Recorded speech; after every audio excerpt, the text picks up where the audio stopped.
Hello people, I hope you doing wonderful wonderful wonderful and exam सिर पे है और मैं आशा करता हूं कि आप लोगों की पढ़ाई बेहतरीन बेहतरीन बेहतरीन तरीके से चल रही होगी। देखो यारो कैसा है, पहले कुछ मतलब जो आज मैं इंफ्रास्ट्रक्चर इन्वेस्टमेंट ट्रस्ट के कुछ टॉपिक्स के बारे में बात करने वाला हूं, बट उसके पहले आपसे जैसे जनरल बात करें तो 5 minute and thereafter will be talking about infrastructure investment trust. चलो बेटा जी, यस पीपल, सबसे पहली चीज दैट सिंस एग्जाम सर पे है, एक डर जो है ना, डर का माहौल रहेगा। कोई परेशानी की बात नहीं, मतलब आप बस ये समझो कि इस डर को आपने खुद के ऊपर हावी नहीं होने देना, राइट? तो ये डर 100% होगा। Of course I also receive messages from students ना कि सर अब जब एग्जाम जैसे जैसे करीब हो रहे हैं, पढ़ाई अच्छी चल रही थी बट थोड़ा सा डर लग रहा है। So it is very obvious, मतलब ऐसा कुछ आपके साथ में कुछ नया नहीं हो रहा है। It is nothing exceptional happening, it is a very normal thing. जब हमारे पास कोई चीज खोने के लिए होती है, थोड़ा सा डर जरूर लगता है, but you to just ensure कि ये डर जो है ना, इसको आप खुद के ऊपर हावी ना होने दें। डर कोई प्रॉब्लम नहीं रहेगा थोड़ा सा, बट उसको आपने खुद के ऊपर हावी नहीं होने देना है। You have to parallelly be confident. So now how should you feel confident? Just एकदम सिंपल रखो, you have to just tell yourself. देखो बेटा जी, आपने आज या कल पढ़ाई चालू नहीं की है, हम लोग कब से पढ़ाई कर रहे हैं यार। और ये जो मैं थोड़ी बहुत आपसे कभी कोई मिल लेता हूँ, इससे आपका कॉन्फिडेंस बूस्टर है। एक्चुअल पढ़ाई हम कर चुके हैं अच्छे से। इतने महीनों की मेहनत है जो अब आप एग्जामिनेशन में जाके लिखने वाले हैं, इतने महीनों की मेहनत है। So you really worked hard यार। इतना डिटेल में हमने सब कुछ पढ़ा है, लेफ्ट साइड पे चार्ट्स बनाए हैं, डिस्कशन किए हैं, इतना सारा पढ़ा है, क्विक रिविजन्स किए हमने, तो वी हैव डन इनफ। तो ऐसी कुछ बिल्कुल आपने परेशान नहीं होना है कि यार एकदम डर लग रहा है क्या होगा। नॉर्मल डर लगेगा, लेकिन you have to be confident, you have to tell yourself, whatever name is, for मैं शुभम है तो मैं खुद को बोलेगा शुभम तू अगर अभी भी पेपर देगा, अभी 1 घंटे बाद भी पेपर देगा तो तू पास हो जाएगा। You have to just tell yourself that Shubham तो अगर अभी 1 घंटे बाद भी पेपर देगा ना तो तू पास हो जाएगा। Just keep telling this thing to yourself and parallelly keep studying and nothing in the world can stop you. मैं आपको बता रहा हूँ, एक ही चीज है जो मुझे डर लगता है कि मेरे बच्चों को परेशान कर सकती है, वो है being under confident. And I think through out the batch मैंने आपको बहुत बार समझाई ये चीजें कि जब आप एग्जाम में जा रहे हैं तो पेपर डिस्कस मत करो, अपने फ्रेंड्स के साथ में डिस्कशन मत करो। बिकॉज होता कैसा है, ये हमारा दिमाग है, ठीक है ना। इवन कंप्यूटर के सर्च में भी अगर आप सर्च करते हो ना कोई भी एक चीज, फॉर एग्जांपल कंप्यूटर के अंदर I am just looking for folder named funding, तो मैं सर्च में फंडिंग डालूंगा तो उसको भी कुछ 1-2 सेकंड लग जाएंगे फंडिंग का फोल्डर ढूंढ के लाने में। Are you understanding? थोड़ा सा प्रोसेसिंग दिखाएगा।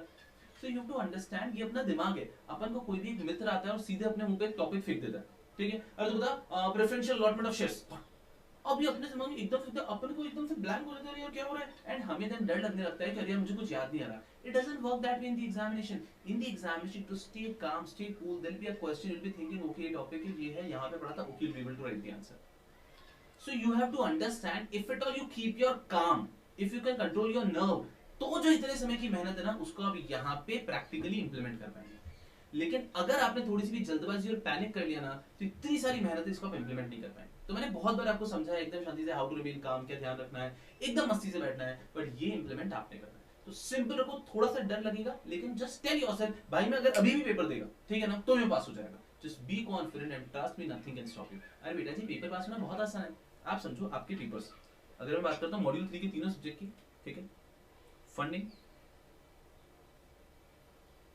MCS and IBC. आईबीसी मतलब मेरे बच्चों का आईबीसी है, बाकी आप लोगों का दूसरा option, whatever optional you have. MCS का पेपर 100 मार्क्स के आना है, आईबीसी का 100 मार्क्स के आना है, बिकॉज कोई चॉइसेस नहीं होती है।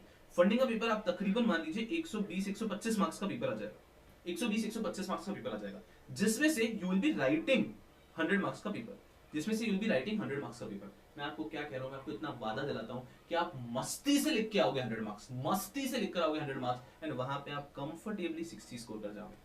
आप ये समझो, इतना पढ़ने के बावजूद हमने सब कुछ ही तो पढ़ा है, हमने क्या छोड़ा, हमने we have covered everything, we have covered each and everything. हर एक चीज पढ़िए। हमें समझता हूं, मेरे साथ भी होता है, कभी एग्जाम में गए एक आधा टॉपिक मिस आउट हो गया, याद नहीं रहा, चलता है, तभी तो मैं थोड़ी कह रहा हूं कि आप 100 में से 100 लेकर आओगे बेटा जी। आप you have to just do your best and 60 would be the bare minimum you stand. What you need to do, you have to study hard, जो आप कर चुके हो बेटा जी। अब मैं आपको नहीं कह रहा हूं कि अब मेहनत करो, अब मेहनत करो, आप मेहनत कर चुके हो। Now you have to focus on other things. कैसे बेटा जी? एक आपने रिवीजन करना होता है। अब रिवीजन में एक और चीज है, बहुत गंदी आदत है बच्चों की। क्या बच्चे क्या करते हो, ये जो मैं YouTube पे कुछ रिविजन्स लेता हूँ, राइट, तो ये बच्चों को आप समझ लेते हो कि बस ये पढ़ के चलेंगे जाएंगे तो चलेगा क्या? नहीं, ऐसा नहीं होता है। यहाँ पे आप समझो, जिस टॉपिक को मैं रेगुलर बैच में 15 घंटे पढ़ा रहा हूँ, उसको मैं यहाँ पर आके 1 घंटे पढ़ा रहा हूँ, तो this is merely for your confidence booster. ये आपके कॉन्फिडेंस बूस्टर के लिए। कुछ बच्चे जो सेल्फ स्टडी करते हैं उनको मैं जो डिफिकल्ट पॉइंट समझा देता हूँ, ताकि डिफिकल्ट पॉइंट समझ लिया, फिर बचा हुआ चैप्टर आप खुद से भी पढ़ेंगे तो आपको समझ में आ जाए। That is the purpose. आप ये नहीं सोच सकते कि बस ये पढ़ लिया और बस ये पढ़ के चले जाएंगे तो चलेगा क्या। बहुत सारे बच्चे पूछते रहते हैं कि सर बस ये पढ़ के चले जाएंगे तो हो जाएगा। अगर सिर्फ इतने से पढ़ने से एक व्यक्ति पास हो जाता तो पूरी दुनिया पास हो जाती, तो पूरी दुनिया पास हो जाती है ना। सेम एग्जीक्यूटिव में भी बच्चे करते हैं कि एग्जीक्यूटिव में सिर्फ ये पढ़ के चले जाएंगे तो हो जाएगा क्या। ये mindset you have to change, ये mindset you have to change. हाँ, कोई बच्चा ऐसा है जिसने भाई साहब बिल्कुल पढ़ाई नहीं की थी, बस एग्जाम के 1 महीने पहले पढ़ाई चालू की, तो वो वैसे ही फेल हो रहा है, वो वैसे ही फेल हो रहा है। वो कभी कभार इन चीजों की वजह से पास हो जाता है, वो कभी कभार इन चीजों की वजह से पास हो जाता है। लेकिन एज एन इंडिविजुअल आप जो इतने समय से मेहनत कर रहे हो, आप बिल्कुल दिमाग मत लगाओ, आपने कोर कंटेंट पे फोकस करो। हाँ, कैसा होता है कि घर पे अकेले अकेले बैठे बैठे आपको बिल्कुल मोटिवेशन लेवल 0 है, तो हाँ ये वीडियोस देख के थोड़ा सा मोटिवेशन लेवल आपको लगता है कि हाँ we are feeling better, and then you can continue your studies. But trust me, self study pass करके आप बात करो ना, मतलब of course I talk to rankers every attempt में। रैंकर्स वो बच्चे हैं जिन्होंने सही समय पे अच्छे से पढ़ाई वढ़ाई कर ली, उसका सिर्फ सेल्फ स्टडी पे फोकस किया और किसी भी चीज पे ध्यान नहीं दिया। तो अगर वहां पे अपन ने सही तरह से काम किया, then we can score very good marks in the examination. समझना बेटा जी। अब मैं यहाँ पे क्या समझाना है एकदम आराम से। ऑफ कोर्स मेरे को जो आपको पढ़ाना भी थोड़ी देर बाद पढ़ाऊंगा मैं, पहले आपसे कुछ 5 मिनट अच्छे से बात कर रहा हूँ, फिर हम आगे बढ़ेंगे, ठीक है। चलो बेटा जी, नीचे कमेंट सेक्शन में आई विल टेल यू कि एग्जैक्टली कितने मिनट्स पे टॉपिक स्टार्ट हो रहा है, सो दैट जो बच्चों को फिर टॉपिक पे जंप करना होगा नेक्स्ट टाइम कर सकते हैं। समझना अच्छे से मेरी बात। देखो सुनो, पढ़ाई ये एक ऐसी चीज है, इसके ऊपर अब मैं कमेंट नहीं करूंगा कि आपकी हुई है नहीं हुई है, मैं मान रहा हूं हुई है। मतलब जो बच्चे शुरू से साथ में थे उनकी तो 100% हुई है। कोई ऐसा बच्चा जिसका 1 महीने पहले चालू किया तो उसने अपने हिसाब से मैनेज कर लिया होगा, बट आई बिलीव पढ़ाई हो चुकी है। सर क्या सिर्फ पढ़ाई कर ली तो हम पास हो जाएंगे क्या? नहीं, नहीं, सिर्फ पढ़ाई कर ली तो भी आप पास नहीं होंगे। पढ़ाई के साथ में आपको 2 और बहुत इंपॉर्टेंट मिश्रण है जो लेने होंगे, तभी आप पास हो। समझना ध्यान से, सिर्फ पढ़ाई करने से पास नहीं होते। There are a few students जो कि पढ़ाई करने के बाद में भी they flunk. It's a professional examination when the passing percentage is somewhere around 10 15 20 ना, तो you have to understand remaining people are going to fail. तो why people even after doing पढ़ाई फ्लंक, वो फेल क्यों हो जाते हैं? समझना ध्यान से। सबसे पहली चीज, पढ़ाई के साथ में पास होने के लिए क्या चाहिए? You have to be confident. You have to be confident. सबसे बड़ी चीज है that you to be confident, you to remain calm. अगर आप confident and you are remaining calm, then half of the job is done. पढ़ाई करने के बाद you to be confident and you to remain calm. When I am saying you to remain calm, you to remain calm during your last minute preparation, you to remain calm during the examination as well. मेरी बात को एकदम बेहतरीन तरीके से समझ के खत्म कर देना बस। This is very important. बस अब आप एग्जाम देने जाने वाले हो यारों, तो इसके पहले कुछ चीजें क्लियर रखो। You to be confident. Confident के लिए, कॉन्फिडेंस रखने के लिए क्या करना है? जस्ट टेल योरसेल्फ, भाई मैं अभी पेपर देगा अभी पास हो जाएगा, मैं अभी पेपर देगा अभी पास हो जाएगा। जब भी आपको डर लगता है खुद को 5 बार ही बोलो, खत्म बात। यू योरसेल्फ रियलाइज कि हां यू आर फीलिंग गुड। तो कॉन्फिडेंस लेवल जो है ना, वो बेटा जी अपन को एग्जाम पेपर के एंड तक अपने पास में रखना है। दूसरी चीज, you to remain calm. Why you to remain calm? कुछ ऐसे लोग मिलेंगे जो कि आपको अननेसेसरी परेशान कर देंगे, और ऐसा नहीं कि हर तरफ होते हैं, उनका भी इंटेंशन बुरा नहीं होता। मेरे भी फ्रेंड्स होते हैं, उनका इंटेंशन बुरा नहीं होता, बट वो एग्जाम हॉल के दिन सुबह सुबह, अरे भाई ये टॉपिक आता है क्या? एग्जाम के एक दिन पहले फोन करके, अरे ये देखो आता है क्या? अरे होता कैसा है कि हम लोगों ने वो टॉपिक भले ही पहले पढ़ा होगा, उस टाइम पे वो एकदम से स्ट्राइक करता है ना, तो हमें वो याद नहीं आता है एंड हमारा कॉन्फिडेंस लेवल गिर जाता है। तो एक चीज simple, you to remain calm. Best thing is to not to talk to anyone during the examination. Examination के दौरान किसी से बात मत करो। अरे वो आपके भाई हैं, वो आपके मित्र हैं, वो जीवन भर आपके मित्र रहेंगे। आप 10 दिन उनसे बात नहीं करेंगे तो इसमें उनका भी फायदा है, आपका भी फायदा है। सो दैट वो भी काम रहेंगे और आप भी काम रहोगे। बिकॉज हम चाहे ना चाहे ऑटोमेटिकली एक इंफीरियोरिटी फील हो जाती है। पेपर खत्म हुआ, कैसा हुआ? बहुत बढ़िया हुआ। आपको थोड़ी पता है उसने क्या लिखा, किसी भी व्यक्ति ने, तो आप ऑटोमेटिकली इंफीरियर फील करने लगते हो। और ये जो थॉट है, ये थॉट आपके अगले पेपर की प्रिपरेशन हैम्पर करता है। ये जो थॉट है, ये अगले पेपर की प्रिपरेशन हैम्पर करता है। And I'm specifically talking to professional students because despite of how much I say that you people are mature, आपके ऊपर जो एक प्रोफेशनल बर्डन है ना, ये जो एक प्रेशर होता है ना, because you are at the last stage, तो मोटिवेशन भी है बट वो नेगेटिव मोटिवेशन भी है, एक डर भी रहता है। So the point is just वो जो प्रेशर है ना, वो प्रेशर को और पंप इन करता है। और यार उन सबको अच्छा हुआ, गंदा हुआ, अच्छा हुआ, गंदा हुआ। So then what you need to do is to remain calm. The best thing I'll suggest, अगर आप कर सकते हैं तो, ये मैं रेगुलर बैच में भी आपको बहुत बार बोला हूं, अगर आप कर सकते हैं ना, तो do not talk to anyone during examination. अब गधों, anyone का मेरा मतलब है any student। अपने घर पे बात करो, रिश्तेदारों से बात करो, रिश्तेदारों से एग्जाम के बीच में तो बात मत करो। मतलब जिनसे भी अपने कोई ऐसा फ्रेंड है जो पेपर नहीं दे रहा है उससे बात कर लो, नॉन सीरियस व्यक्ति से बात कर लो, ऐसा व्यक्ति जो आपके साथ में पेपर दे रहा है उससे बात मत करो, ठीक है। दूसरी चीज ऑब्वियसली ऊपर वाले पॉइंट में कवर हो जाती है, बड़ी ध्यान रखो, do not ever discuss the paper.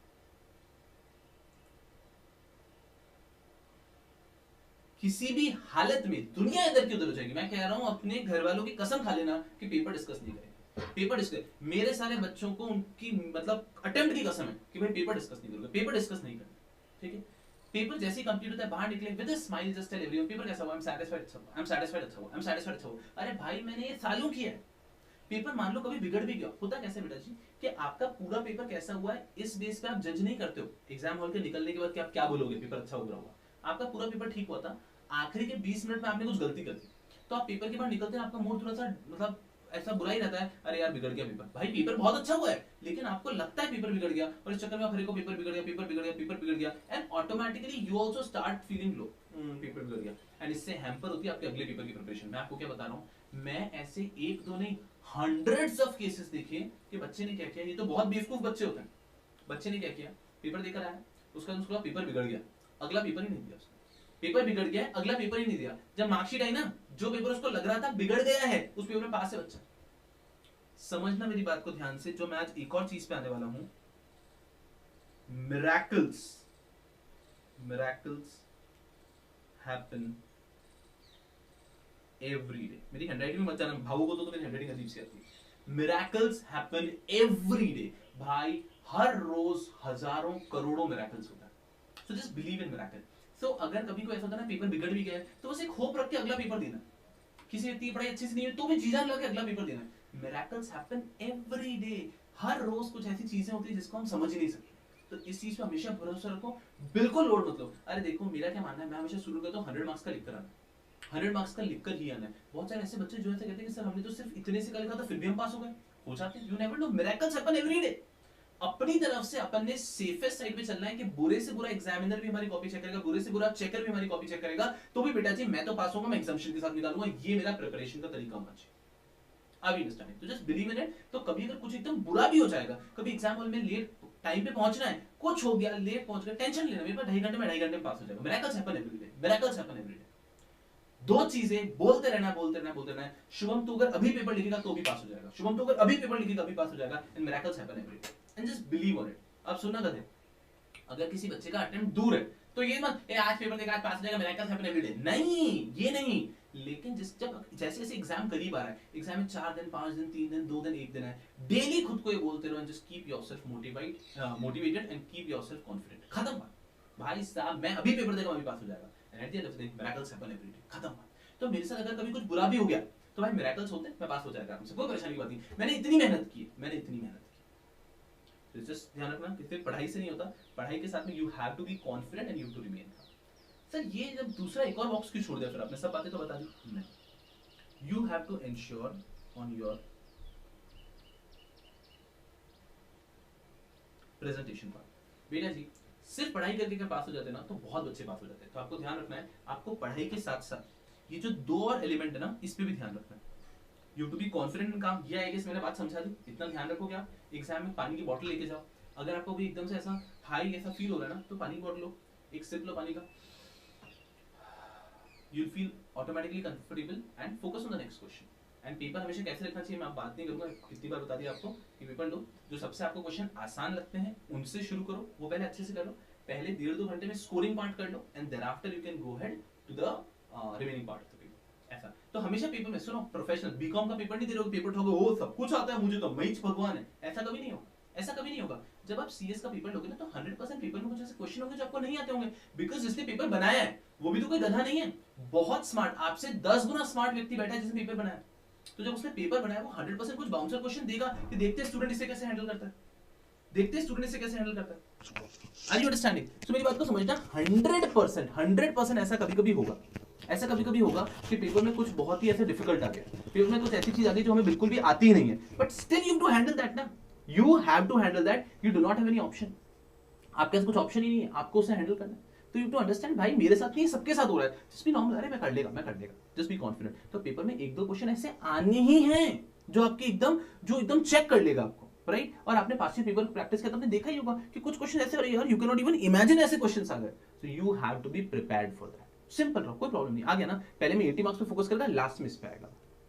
उन क्वेश्चंस में गलती क्या करते हैं बच्चे कि जो ऐसे सरप्राइज क्वेश्चन आ गए, उन क्वेश्चंस के चक्कर में अपना दिमाग इतना खराब कर लेते हैं कि इजी क्वेश्चंस को भी आंसर नहीं कर पाते।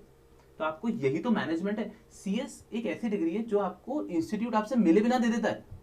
आपको समझ में आ रहा है? एमबीए करो, आज आप कोई भी चीज करो तो आपके प्रैक्टिकल्स होते हैं। सीएस में कोई प्रैक्टिकल नहीं है, तो आपको उन्हें सीएस को, आईसीएसआई को आपकी जितनी एफिशिएंसी चेक करनी है, आपका मैनेजमेंट चेक करना है, आपकी मास्टरी चेक करनी है, वो सिर्फ उस पेपर में करेंगे। अरे वो दे देंगे सिलेबस के बाहर का एक क्वेश्चन दे देंगे, देखते बच्चा क्या करता है। अब बच्चा उसी क्वेश्चन को लेकर बैठा रहा 2 घंटे तक, अरे क्वेश्चन आ गया, मैं क्या करेगा, मैं क्या करेगा, मैं क्या करेगा, और पेपर छोड़कर आ गया। बेवकूफ है ना बच्चा। हाँ, ये क्वेश्चन नहीं आता है, ठीक है, 95 मार्क्स का पेपर आता है, मैं वो लिखेगा। So that is smartness, that is smartness.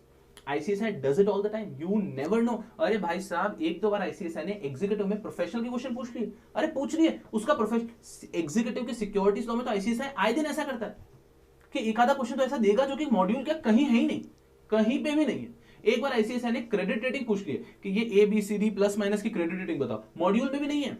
Module में कुछ लॉन्ग टर्म शॉर्ट टर्म के क्रेडिट रेटिंग दे रखे थे, जो उन्होंने पूछे वो मॉड्यूल के बाहर पूछ लिए। अब क्या करो? अरे भाई साहब, उसका आंसर कोई दे ही नहीं सकता।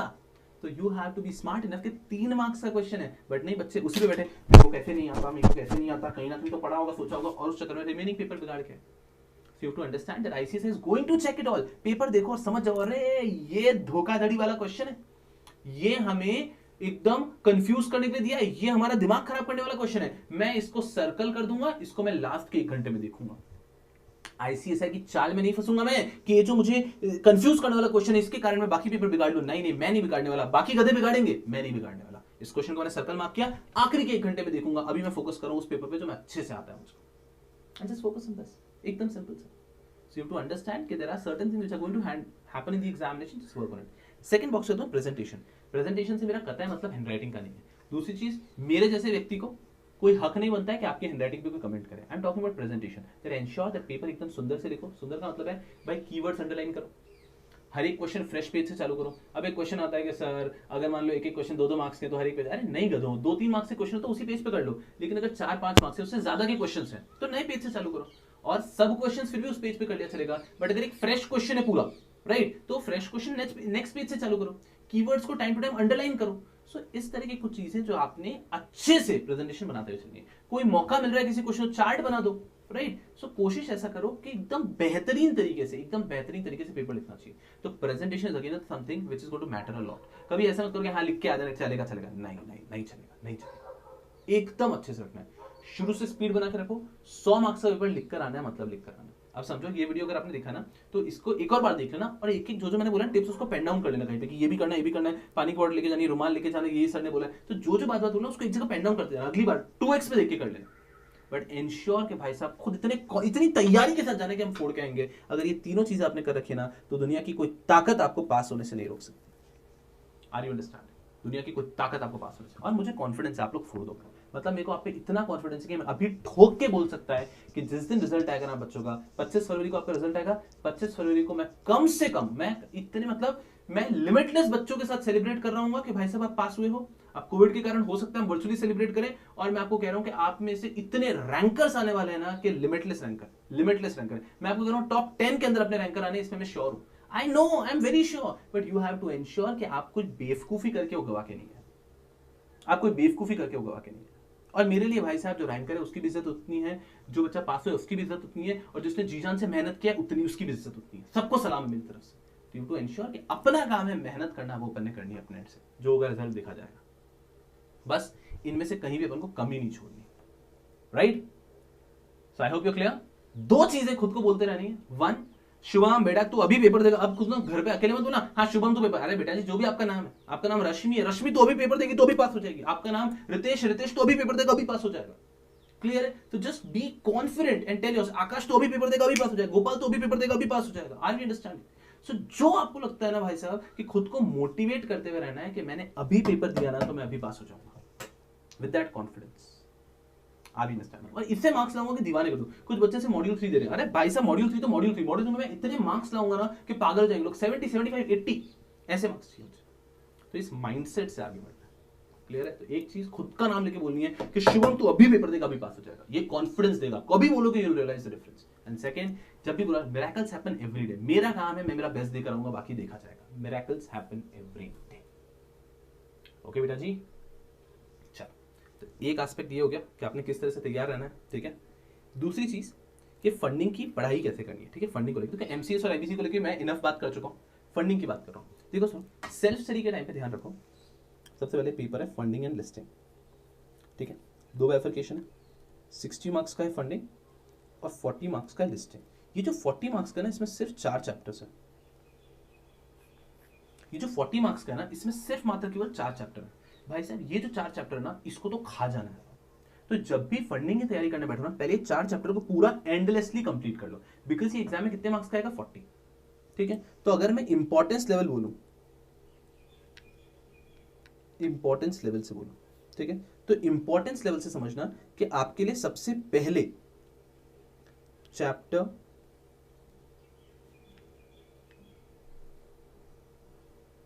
4 chapters of listing. Listing start कहां से होता है, 13, 14, 15, 16 ना, चैप्टर 13, चैप्टर 14, चैप्टर 15 और चैप्टर 16, यस। तो सबसे पहले ये चारों चैप्टर पढ़ लेना है, और इतना बेहतरीन तरीके से पढ़ लेना, कोई ताकत आपको रोक नहीं पाए। इसमें आपके 40 मार्क्स श्योर हो जाते हैं। इसके बाद में सेकेंड आपको क्या करना है, chapter 1 I guess that is ICDR.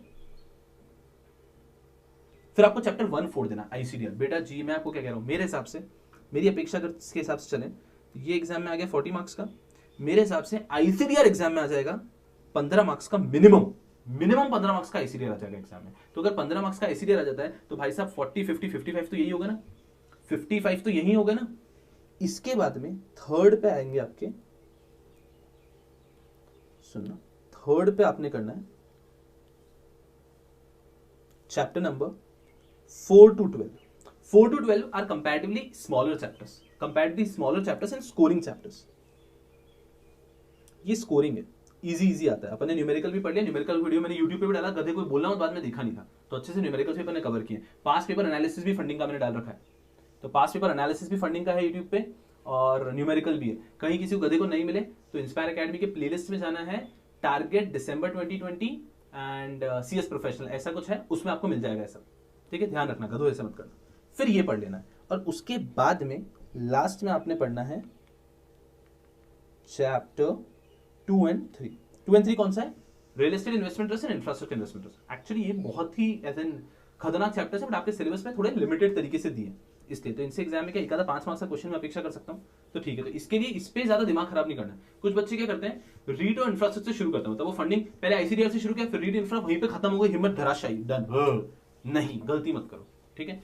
पहले भाई साहब ये 40 मार्क्स का डन कर लो, फिर आईसीडीआर पे कर लो। और मैं आपको कह रहा हूं, मैंने एलओडीआर आईसीडीआर का तो एग्जॉस्टिव रिवीजन करवाया था, एग्जॉस्टिव रिवीजन, ठीक है। नॉर्मली मैं रिवीजन में क्या, मेरा प्रॉब्लम क्या है यार, कि मैं रिवीजन में सिर्फ ऐसा बोल के नहीं पढ़ सकता, वो तो क्विक रिवीजन है ना। मैं जब ऐसे रिवीजन करता हूं तो मेरे को एक्सप्लेन करना पड़ता है, तो मैं एक्सप्लेन करने बैठ रहा है तो मैं पूरा पढ़ा ही नहीं सकता ना, तो मैं कुछ सिलेक्टेड पॉइंट लेता हूं, जिससे कि जो बच्चों को सेल्फ स्टडी में परेशानी हो रही है उनको समझ में आ जाए वो डिफिकल्ट पॉइंट, सो दैट वो खुद पढ़ के पूरा चैप्टर कंप्लीट कर सके। लेकिन आईसीडीआर एलओडीआर का मैंने एग्जॉस्टिव रिवीजन लिया, ठीक है बेटा जी। तो वो भी आप देख सकते हो अगर आपको परेशानी होती तो, ये आपका सब्सटेंशियल पोर्शन कवर कर देता है। फिर आओ इस पे चैप्टर 4 to 12 पे, और फिर 4 to 12 जो है ना उसको फोड़ दो, और एंड में आओ 2 और 3 पे। 2 और 3 का लोड लेने का नहीं। तो इस तरह से आपकी प्रिपरेशन स्ट्रेटजी होनी चाहिए, ठीक है ना। तो इस तरह से अगर फंडिंग पे जाता हूं वैसे भी आपकी लाइफ आसान हो जाती है। अब आता है सवाल, सर फंडिंग का पेपर कैसे अटेम्प्ट करना है, तो सेम तरीका है। देखो पार्ट बी और पार्ट ए अलग आता है। पार्ट बी लिस्टिंग है 40 मार्क्स का, तो सबसे पहली चीज तो यही कि अगर क्वेश्चन पेपर देखा और लिस्टिंग के 40 मार्क्स के अच्छे से आ रहा है, देखो उसको आपने पढ़ा भी तो शिद्दत से, और मैंने आपको इसमें मॉड्यूल की एक लाइन पढ़ाई है, मतलब मॉड्यूल की एक लाइन भी मिस नहीं है, मॉड्यूल की एक लाइन भी मिस नहीं की, तो हमने इसमें सब कुछ पढ़ा, ठीक है। और जो लास्ट के 2 चैप्टर है वो भी फॉर इन्फॉर्मेशन कुछ नहीं, उससे एग्जाम में क्वेश्चन आते हैं, हमने वो भी रेगुलर बैच में डिटेल में पढ़ा। तो समझ में 13, 14, 15, 16 को हमने डेप्थ में भी पढ़ा, फिर आपने भी रिवीजन किया, और आप यहाँ पे भी सबसे पहले उसको पढ़ने वाले हो। तो एग्जाम में कोशिश करेंगे कि जाते ही पहले पार्ट बी देखा, पार्ट बी का 40 मार्क्स अपन को आता है, तो पार्ट ए रीड भी नहीं करना है। क्या बोल रहा हूं, ड्यूरिंग द पेपर फंडिंग की बात कर रहा हूं, फंडिंग में पार्ट बी रीड किया, start with part B. Part B देखो, अगर पार्ट बी पूरा आता है, राइट। अगर आपको लगता है पार्ट बी में कुछ नहीं आ रहा तो बात करेंगे। पार्ट बी अगर पूरा आता है आपको, स्टार्ट विद पार्ट बी। मैं कह रहा हूं फंडिंग का पार्ट है, रीड भी मत करना। क्या बोल रहा हूं क्लियरली कर दूं, रीड भी मत करना। Start with part B, 40 marks का रहेगा। टारगेट रखो 1 घंटे से सवा घंटे में, 1 आवर टू 1 आवर 15 मिनट्स में कंप्लीट हो जाना चाहिए। 1 आवर टू 1 आवर 15 मिनट्स में कंप्लीट हो जाना चाहिए। 1 आवर में तो नहीं होगा, 1 आवर 15 मिनट्स में कंप्लीट हो जाना चाहिए। Target 1 hour 15 minutes, 1 hour 20 minutes, ठीक है ना। 1 आवर 15 मिनट्स से लेके 1 आवर 20 मिनट्स। थोड़ा सा यहाँ पे 5-10 मिनट एक्स्ट्रा लग जाए तो लोड नहीं लेना, ठीक है। इसमें पूरा 40 मार्क्स कंप्लीट करना। मैं आपको कह रहा हूं कि इतना सा तो, अरे मॉड्यूल पढ़ोगे इतना सा, 4 चैप्टर 40 मार्क्स का आएगा तो फोड़ क्या होगा ना। Once you are done with this, फिर स्टार्ट विद फंडिंग। फिर फंडिंग में देखो कि जो न्यूमेरिकल्स हैं वो आ रहे हैं क्या, तो न्यूमेरिकल्स कर लिए, और ऐसे एक एक जो जो क्वेश्चन अच्छा लगता है उसको रैप अप करते रहो। मैं आपको कह रहा हूं दुनिया की कोई ताकत नहीं रोक पाएगी। फंडिंग देखा यार, ये क्वेश्चन इजी लग रहा है, उठाया कर लिया। ये क्वेश्चन इजी लग रहा है, उठाया कर लिया। ये क्वेश्चन इजी लग रहा है, उठाया कर लिया। बस पूरे पेपर की चिंता ही नहीं करनी है, आपको समझ में नहीं आएगा और आपका पेपर बेहतरीन हो जाएगा, बेहतरीन हो जाएगा। अभी किया, ठीक है बेटा जी। तो बस इन चीजों का कुछ ध्यान रखना है, दुनिया की कोई ताकत आपको रोक नहीं पाएगी पास होने से। I hope you're all clear, ठीक है बेटा जी। अब मेरी उम्मीद है कि आपने अच्छे सुना होगा। अब क्या कर सकते हैं, जब भी अगली बार भी बोर हो रहे हो या फिर जब पढ़ाई से थोड़ा सा मन उब गया, यही वीडियो वापस प्ले करो, 2x देख लो, जो जो चीजें मैंने बताई है ना वो एक पेज पे लिख लो, सिर्फ बुलेट पॉइंट्स। जैसे कि पानी की बोतल लेके जानी है, मैं बता रुमाल लेके जाना है, एग्जाम में पहले पार्ट भी करना है, कभी फ्रेंड से डिस्कशन नहीं करना है, इस तरह की कुछ जो बातें जो आपके लिए टेकअप है वो एक जगह पे लिख लो, so that you will be very clear कि भाई इन चीजों का एग्जाम में ध्यान रखना है। और 2 चीजें जो खुद को, अरे मंत्र है भाई ये क्या, शुभम तू अगर अभी पेपर देगा तो पास हो जाएगा, कृति तू अगर अभी पेपर देगी तो भी पास हो जाएगी। Just tell yourself again and again and again again. Vinita तू अभी पेपर देगी तो अभी तो पास हो जाएगी। Just tell this thing to yourself again and again and again, and trust me, you're going to clear. And जब डर लगता है, miracles happen every day. तो भाई एक और हो जाएगा ना, डरने की कोई बात नहीं। समझ में आ रही की बात करो, पक्की बात। चलो, तो इस तरह से आगे बढ़ना है और बिल्कुल किसी चीज की चिंता नहीं करनी, ठीक है बेटा जी।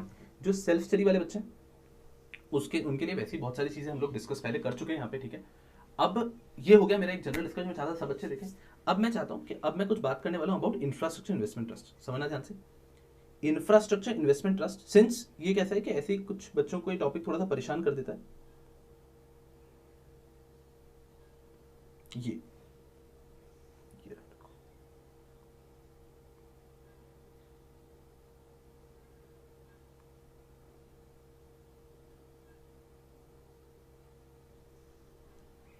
बस ये यहाँ पे ऊपर हो गया।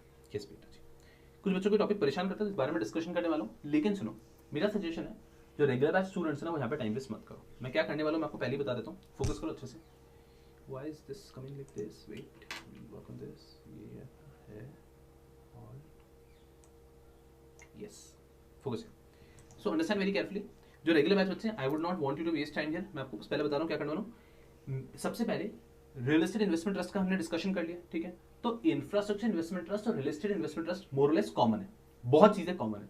मैं अभी यहाँ पे क्या करूँ, because exam is also very close, तो यहाँ पे विदाउट वेस्टिंग एनी टाइम मैं इंफ्रास्ट्रक्चर इन्वेस्टमेंट ट्रस्ट में मुझे जो 4 चीजें लगती है ना कि जो 4 चीजों पे एग्जाम के अंदर क्वेश्चनिंग हो सकती है, वो 4 चीजें यहाँ पे मैं डिस्कस करने वाला हूँ। यहाँ पे मैं 4 चीजें डिस्कस करने वाला हूँ जिसमें मुझे लगता है कि एग्जाम के अंदर क्वेश्चनिंग हो सकती है सिंपल तरीके से, राइट। तो ऑफर ऑफ यूनिट्स, तो ऑफर ऑफ यूनिट्स का क्या इतना ज्यादा है, जो सेल्फ स्टडी वाले बच्चे परेशान हो जाते हैं, बहुत ज्यादा दिया है। तो उसके अंदर अगर एग्जाम में क्वेश्चन आ जाए तो आपने कैसे लिखना है, क्या क्या पॉइंट्स पता होने चाहिए और डिफिकल्ट पॉइंट्स। फिर guidelines for public issue, guidelines for preferential issue, listing and trading of units. तो ये 4 चीजें हैं जो मैं यहाँ पे डिस्कस करने वाला हूँ, 1, 2, 3 एंड 4, ठीक है। तो रेगुलर बैच स्टूडेंट्स से मेरी रिक्वेस्ट है, do not waste your time in here. What you can do is you can simply if you want, तो इन नोट्स के का जो टॉपिक है ना इसका आप रीडिंग ले लो एक बार। गिव मी अ सेकंड, ये ब्लैकिश क्यों हो रहा है। यस, चलो आई हैव यस पीपल, चलो जान दो। So what I want you to do is I want you people to read it once अच्छे से, बस एक बार इसको अच्छे से रीड कर लो, ठीक है। तो जो सेल्फ अपने रेगुलर बैच बच्चे आपके वैसे ही नोट्स में सब कुछ कवर्ड है, राइट, पूरा मतलब सब कुछ ही कवर्ड है। तो उन्हीं में से ये इंपॉर्टेंट और डिफिकल्ट वाले पॉइंट्स मैंने आपके लिए, तो I don't want you people to waste time here, बस इसको रीड कर लो, चलेगा। हाँ, अगर मोटिवेशन लेवल लो है वगैरह, चाहते हो 1 घंटा बस सर की बात सुन लेते हैं तो सुन लो। जो सेल्फ स्टडी वाले बच्चे हैं, मैं वापस बार बार कहता हूं कि किसी भी केस में रिविजन चीज पे शिफ्ट नहीं होना चाहिए। आपके मोटिव आपको समझने के लिए है। जिस तरह से मैं रिवीजन लेता हूं, मैं रिवीजन में लेता हूं कि ये ऐसा ये ऐसा ये ऐसा, मैं जो पढ़ाते हैं उसको भाई पूरा एक्सप्लेन ही करता है। You can see the revision जो आपने पहले भी देखे। तो मैं 100% यहाँ पे कवरेज इज इम्पॉसिबल। हाँ, जो अपना रेगुलर बैच है जो नोट्स है उसमें 100% कवरेज है, कोई डाउट नहीं है। तो यहाँ पे मैं सिर्फ वो टॉपिक ले रहा हूँ जो सेल्फ स्टडी के बच्चों को पढ़ने में डिफिकल्टी होती है। तो you to understand my mindset. मैं चाहूं तो पूरा ले लूंगा और ये ऐसा ये ऐसा ये ऐसा ये ऐसा ये ऐसा, बट देन अगर आपको उसका लॉजिक ही नहीं पता है तो कुछ मजा नहीं आएगा, right. So rather than that, जो बच्चे सेल्फ स्टडी वाले होते हैं उनको मैं ऐसे इंपॉर्टेंट टॉपिक्स ले रहा हूं। इस बार इंफ्रास्ट्रक्चर के अंदर मैं एग्जाम लुकआउट से ले रहा हूं कि 4 सवाल है जो एग्जाम में पूछे जा सकते हैं। तो उसके लिए मैं 4 टॉपिक्स ले रहा हूं। I be clear and I am very clear. Regular batch बच्चों ने यहाँ पे टाइम वेस्ट करना नहीं है। जो मुझसे रेगुलरली पढ़ चुके हैं टाइम वेस्ट मत करो, रादर इन चीज को एक बार रीड कर लो। आपको कोई डाउट है तो वो पार्ट देख लेना, ठीक है बेटा जी। सो शैल वी स्टार्टेड, पूरी जील में एकदम मूड में हो तो बोलो shall we start the lecture. हाँ, अकेले अकेले बैठे बैठे चीखो चिल्लाओ जहां पे बैठे हो। शुरू करेंगे क्या? शुरू करेंगे यारों, चलिए गिव मी अ सेकंड।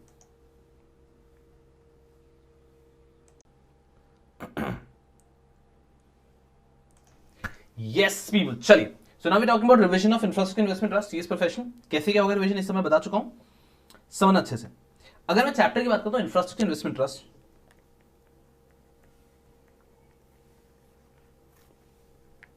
तो इस चैप्टर के बिगिनिंग में देयर आर सर्टेन, बेटा जी आप बार बार क्यों आ रहे हो? नहीं, there are certain definitions, there are certain, अरे यार जाते क्यों नहीं, कोनो जरूरत नहीं है हमें आपकी। There are certain definitions, there are certain miscellaneous topics, and there are various topics which are similar to, अरे यार ये क्या बात हुई है?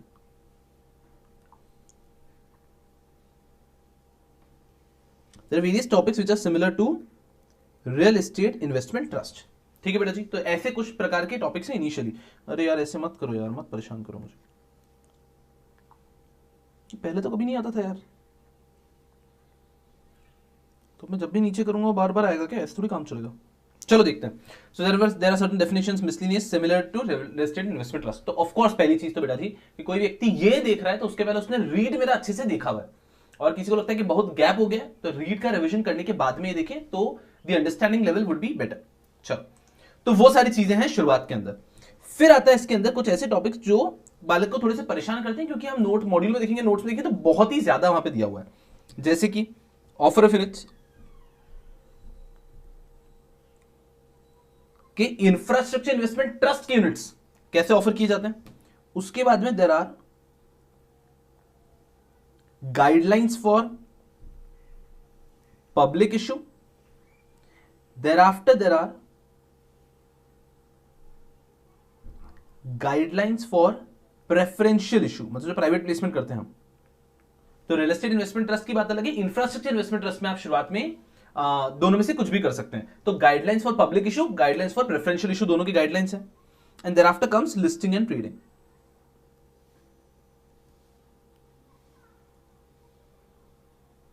Listing and trading of units, ठीक है, ये आता है।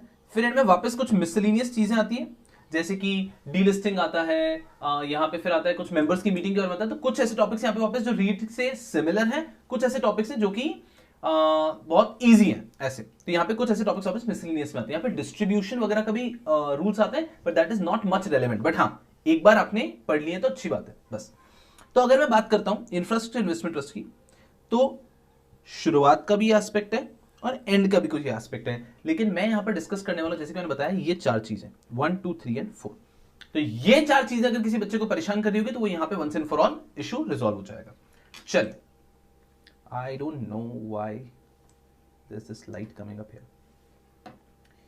God knows, कुछ चीजें यहाँ पे कंट्रोल के बाहर है। अभी कोशिश करते हैं बस अच्छे से ही आप तक पहुंच जाए वीडियो, ठीक है। चलो, यस पीपल, सुनाओ। तो इसमें इस सीरीज में 4 चीजें हैं, offer of units, guidelines for public issue, guidelines for preferential issue and listing and trading of units. सबसे पहले जाते हैं ऑफर ऑफ यूनिट्स। बहुत आसान, बिल्कुल परेशानी नहीं होगी आपको। देखो यहाँ पे ऑफर ऑफ यूनिट्स, ठीक है, समझना ध्यान से। लिमिट्स को मैंने अच्छे से हाईलाइट वगैरह करके रखा है ताकि परेशानी ना हो। सबसे पहला चार्ट है offer of units. Offer of units के अंदर 2 चीजें हैं, पहले पब्लिक इशू की बात करते हैं अच्छे से, फिर प्रेफरेंशियल इशू की बात करेंगे। चलिए, सो ऑफर ऑफ यूनिट्स एक इंफ्रास्ट्रक्चर इन्वेस्टमेंट ट्रस्ट है। ऑफ कोर्स आप चाहेंगे कि पैसा रेज करें पब्लिक से और यूनिट्स इशू करके पैसा रेज करें, and thereafter the money has to be invested in infrastructure sector. ये सब तो हो गया basics. The value of infrastructure asset is not less than 500 crore. आपको पहचानी चीज दिखेगी रीड जैसी कि इंफ्रास्ट्रक्चर इन्वेस्टमेंट ट्रस्ट में भी जो वैल्यू है वो कम से कम 500 करोड़ होनी चाहिए, कम से कम 500 करोड़ होनी चाहिए, ठीक है। Then the offer size should not be less than 250 crore. कि जो ऑफर साइज है, चलो रीट का इतना वैल्यू होना चाहिए, टोटल असेट्स का वैल्यू 500 करोड़ होना चाहिए, और ये असेट्स का वैल्यू 500 करोड़ हो गया, लेकिन जब हम पब्लिक इशू कर रहे हैं इसका जो ऑफर साइज है ये कम से कम 250 करोड़ होना चाहिए। तो सर बचे हुए 250 करोड़ कहां से आएंगे? अरे स्पॉन्सर जेब से भी तो भर सकते हैं। तो आज मान लीजिए हमने प्लान किया कि हम एक इंफ्रास्ट्रक्चर इन्वेस्टमेंट स्टार्ट करना चाहते हैं, तो कम से कम 500 करोड़ के असेट्स होने चाहिए, ये बात तय है। और असेट्स मतलब डे वन पे नहीं, इवेंचुअली आपके कम से कम 500 करोड़ के असेट हो जाने चाहिए, ठीक है।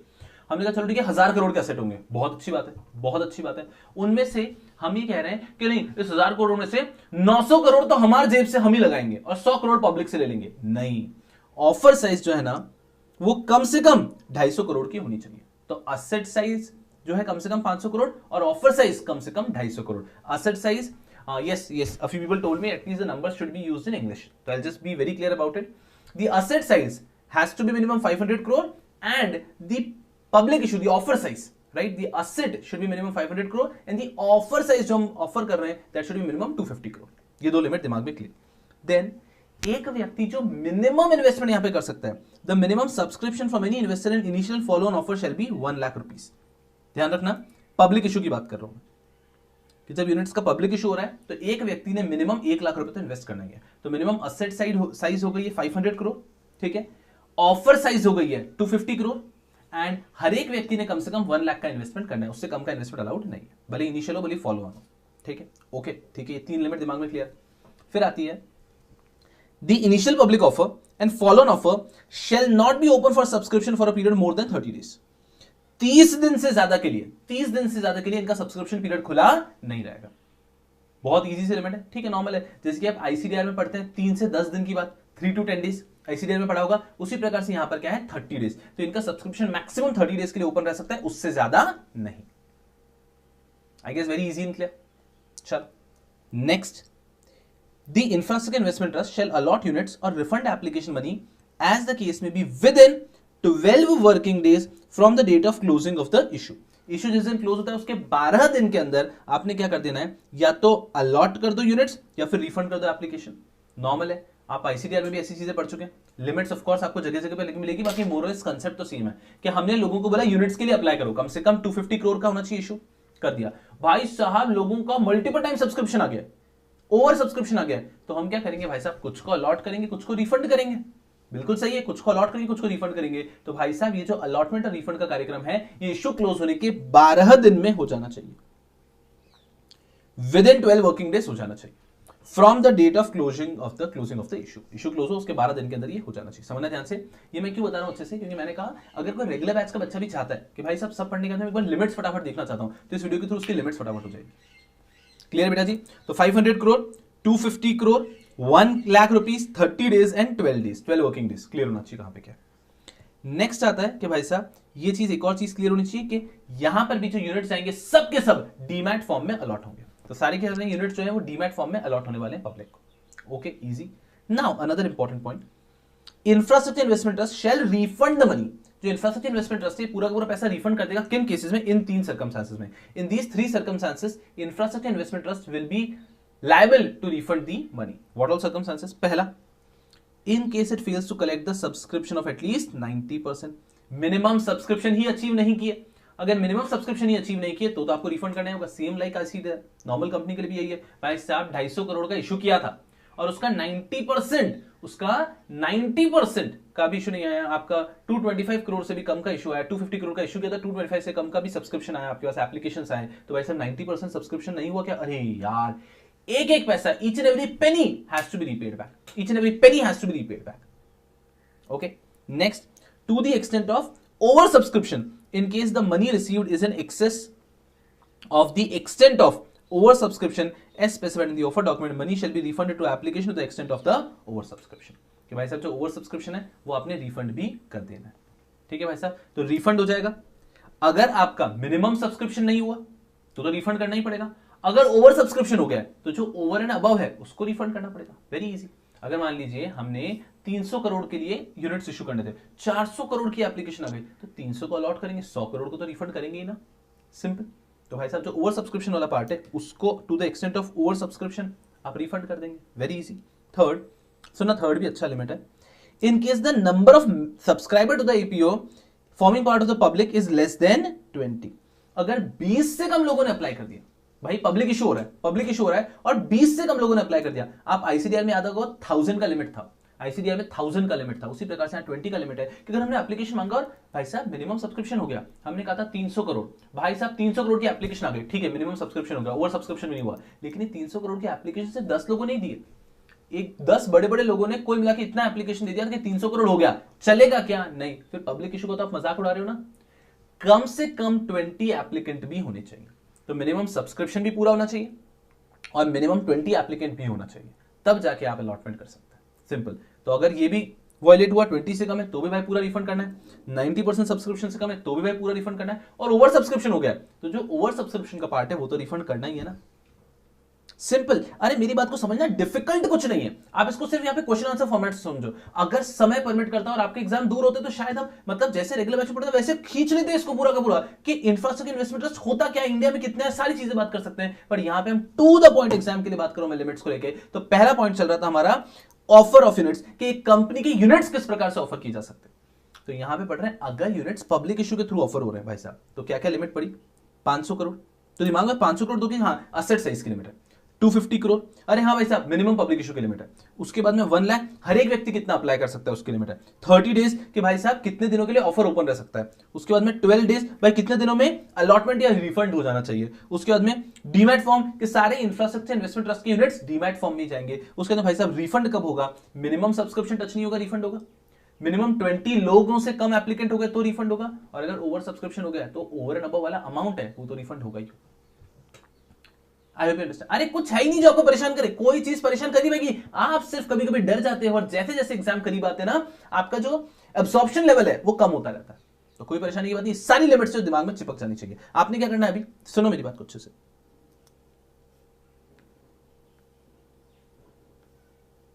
सिर्फ जो मैंने हाईलाइट किया है उसे देखो और खुद से पूछो कि पूरा याद आ रहा है कि नहीं आ रहा है। कि 500 करोड़ तो ये क्या था, अरे ये तो ये वाली लिमिट थी, अरे 250 करोड़ ये क्या था, ये तो ये वाली लिमिट थी, 1 लाख ये क्या था, ये तो ये वाली लिमिट थी। इस तरह से खुद को बोलो, देखो सारी लिमिट्स याद आ रही कि नहीं आ रही, अरे पूरी याद आएगी, I bet you on that. Public issue की सारी लिमिट से जस्ट सीट, कोई परेशानी नहीं, एकदम शांति, मैं रुक जाता हूं।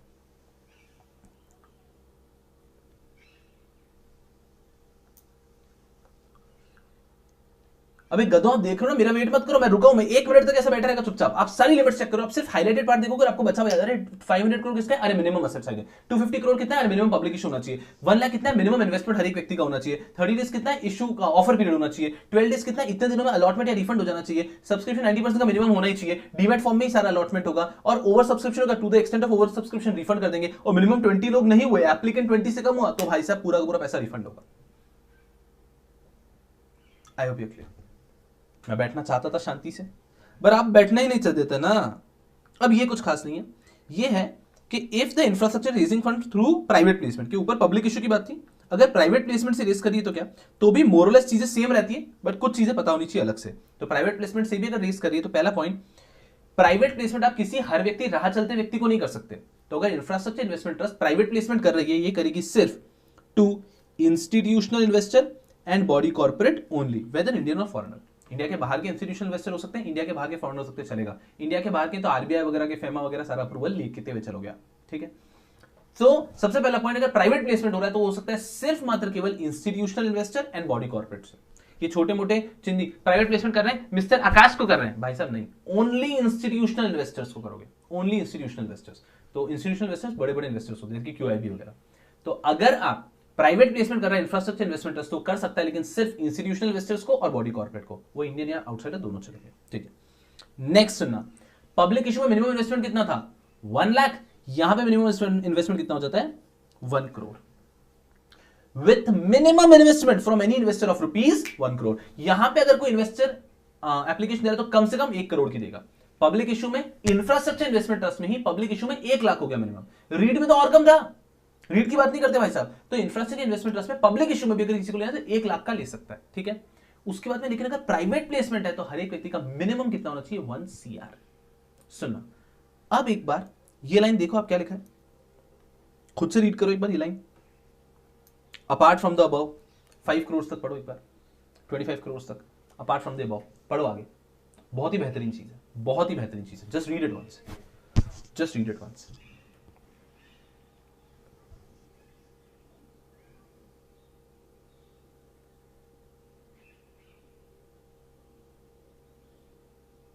समझ में आ रहा है क्या कह रहे हैं?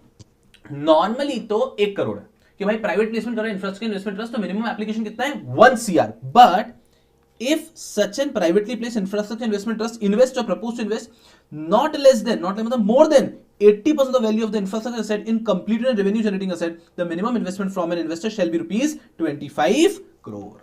नॉर्मली तो 1 करोड़ है, नॉर्मली इन्वेस्टमेंट कितना है प्राइवेट प्लेसमेंट में, 1 करोड़। लेकिन अगर ये कंडीशन टच हो गई तो मिनिमम इन्वेस्टमेंट कितना हो जाएगा, 25 करोड़। ठीक है, तो नॉर्मली मिनिमम इन्वेस्टमेंट कितना है, 1 करोड़। सुनो, इंफ्रास्ट्रक्चर इन्वेस्टमेंट ट्रस्ट में तो पूछता है मिनिमम इन्वेस्टमेंट कितना है, सर पब्लिक इशू है प्राइवेट प्लेसमेंट, ये पहला आपका सवाल होना चाहिए। पब्लिक इशू 1 लाख, खत्म बात। प्राइवेट प्लेसमेंट 1 करोड़, खत्म बात। But if this condition is applicable then it will become 25 crore. तो normally it is 1 crore, but अगर ये 80% वाली कंडीशन अप्लाई हो जाती है तो भाई साहब यहां पे क्या बन जाएगा, यहां पे हो जाएगा 25 करोड़। तो जितना रियल एस्टेट इन्वेस्टमेंट ट्रस्ट में स्ट्रिक्ट था ना कि 80% आपके रेवेन्यू एंड कंप्लीटेड में जाने चाहिए, इंफ्रास्ट्रक्चर में वैसा नहीं है। इंफ्रास्ट्रक्चर में ऐसा है कि अगर 80% तक आप कर रहे हैं तो आपके ऊपर ये प्रोविजन है, 80% से कम कर रहे हैं तो आपके ऊपर ये प्रोविजन है। प्रोविजंस की स्ट्रिक्टनेस चेंज हो जाती है इंफ्रास्ट्रक्चर इन्वेस्टमेंट ट्रस्ट में। ठीक है, बट इतना लोड नहीं लेना, एकदम simple. So the normal limit is 1 crore, but if the 80% वाला condition attracts then normal limit हो जाएगा 25 करोड़। तो आपसे अगर कोई भी पूछता है बताओ इंफ्रास्ट्रक्चर इन्वेस्टमेंट ट्रस्ट में मिनिमम इन्वेस्टमेंट कितना है, पहले आपका काउंटर क्वेश्चन होगा पब्लिक इशू या प्राइवेट प्लेसमेंट। आगे कोई पूछेगा ही नहीं, पब्लिक इशू है तो भाई साहब 1 लाख, प्राइवेट प्लेसमेंट है तो नॉर्मली 1 करोड़, बट अगर 80% वाला condition gets applicable then 25 crore. And यहां पे सर पब्लिक इशू में मिनिमम इन्वेस्टर कितने थे, 20, यहां पे कितने हैं, minimum 5, not less than 5 and not more than 1000 investor. 5 से कम नहीं हो सकते और 1000 से ज्यादा नहीं हो सकते। ये हो गया प्राइवेट प्लेसमेंट की बात। बहुत आसान है, बहुत आसान है, बहुत आसान है, समझना ध्यान से। पब्लिक इशू की सारी लिमिट पड़ी, उसी प्रकार से आप देखो प्राइवेट प्लेसमेंट में ये सारी limit, institutional investor, body corporate, हाँ सिर्फ इन्हीं से ले सकते हैं। 1 crore minimum investment is 1 crore, और अगर 80% वाली कंडीशन टच होगी तो 25, वो तो एक केस आ गया। ठीक है, नॉर्मली इज 1 करोड़। उसके बाद लास्ट पॉइंट क्या है कि मिनिमम और मैक्सिमम इन्वेस्टर कितने हो सकते हैं, मिनिमम 5 एंड मैक्सिमम 1000 इन्वेस्टर। अरे नहीं, मैं आगे बढ़ ही नहीं रहा, जो पढ़ रहे हैं टॉपिक वो आपके दिलो दिमाग में अच्छे से बैठ जाना चाहिए, वरना मजा नहीं आएगा। ताकि अगर गलती से एग्जाम में क्वेश्चन आते हैं ऑफर ऑफ इनिट्स का, अरे भाई साहब सारे के सारे पॉइंट लिमिट्स के साथ लिख कर आओ। नहीं, आगे नहीं बढ़ेंगे। आपने क्या करना है, सारी सिर्फ हाईलाइटेड वर्ड रीड करो, सिर्फ हाईलाइटेड वर्ड। अगर आपके हाथ में नोट्स हैं, राइट, नोट्स आपको डिस्क्रिप्शन बॉक्स में मिल गए होंगे, राइट, आपके पास अगर नोट्स है, नोट्स में भी आपने हाईलाइट कर दिया, सिर्फ हाईलाइटेड पार्ट देख के बताओ कि आपको पूरा याद आ रहा है कि नहीं आ रहा है, पूरा याद आ रहा है कि नहीं आ रहा है। Just see it once. You have a minute, 1 minute है, पूरा अच्छे से देखो। ये टॉपिक खत्म होगा तो अगले टॉपिक पे जाएंगे। मतलब मेरा बात खत्म हो गया। ऑफर ऑफ यूनिट्स पे अगर एग्जाम में क्वेश्चन आ जाता है कि ऑफर ऑफ यूनिट्स को लेके क्या provision under infrastructure investment trust, तो you should be able to write if it is the case of public issue then सब कुछ 5 करोड़ 250 करोड़ की लिमिट आ जाएगी, फिर 1 लाख की लिमिट आ जाएगी। उसके बाद में 30 डेज क्या है, 12 डेज क्या है, रिफंड किन 3 केसेस में होगा, पूरा दिमाग में क्लियर, पूरा का पूरा दिमाग में क्लियर। ठीक है बेटा जी, 3 लिमिट सबसे पहले 500 करोड़, 250 करोड़, डन। उसके बाद में 1 लाख, उसके बाद में 30 डेज 12 डेज, ये हो गया 3 लिमिट्स, 2 डेज का लिमिट। उसके बाद में रिफंड के 3 केसेस, पूरा दिमाग में क्लियर। और वही अगर प्राइवेट प्लेसमेंट तो वहां पे 3 पॉइंट आने चाहिए। पहले कौन कौन कर सकता है प्राइवेट प्लेसमेंट में, only institutional investor, only institutional investor and body corporate. उसका मिनिमम इन्वेस्टमेंट कितना है, 1 करोड़। और लास्ट में भाई साहब मिनिमम मैक्सिमम इन्वेस्टर्स का नंबर कितना हो सकता है, भाई साहब कितना, 5 to 1000, मिनिमम 5 मैक्सिमम 1000। और यहां पे कितना था, 20। नहीं नहीं नहीं नहीं, मैं छोड़ेगा ही नहीं। यू हैव 1 मिनट, अब मैं कुछ नहीं बोलेगा, 1 मिनट है आपके पास, पूरा देखो कि आपको याद आ रहा है कि नहीं आ रहा है। पूरा ये टॉपिक खत्म, दिल में उतर जाना चाहिए टॉपिक, तब हम आगे बढ़ सकते हैं। चलो, you have 1 minute, check it.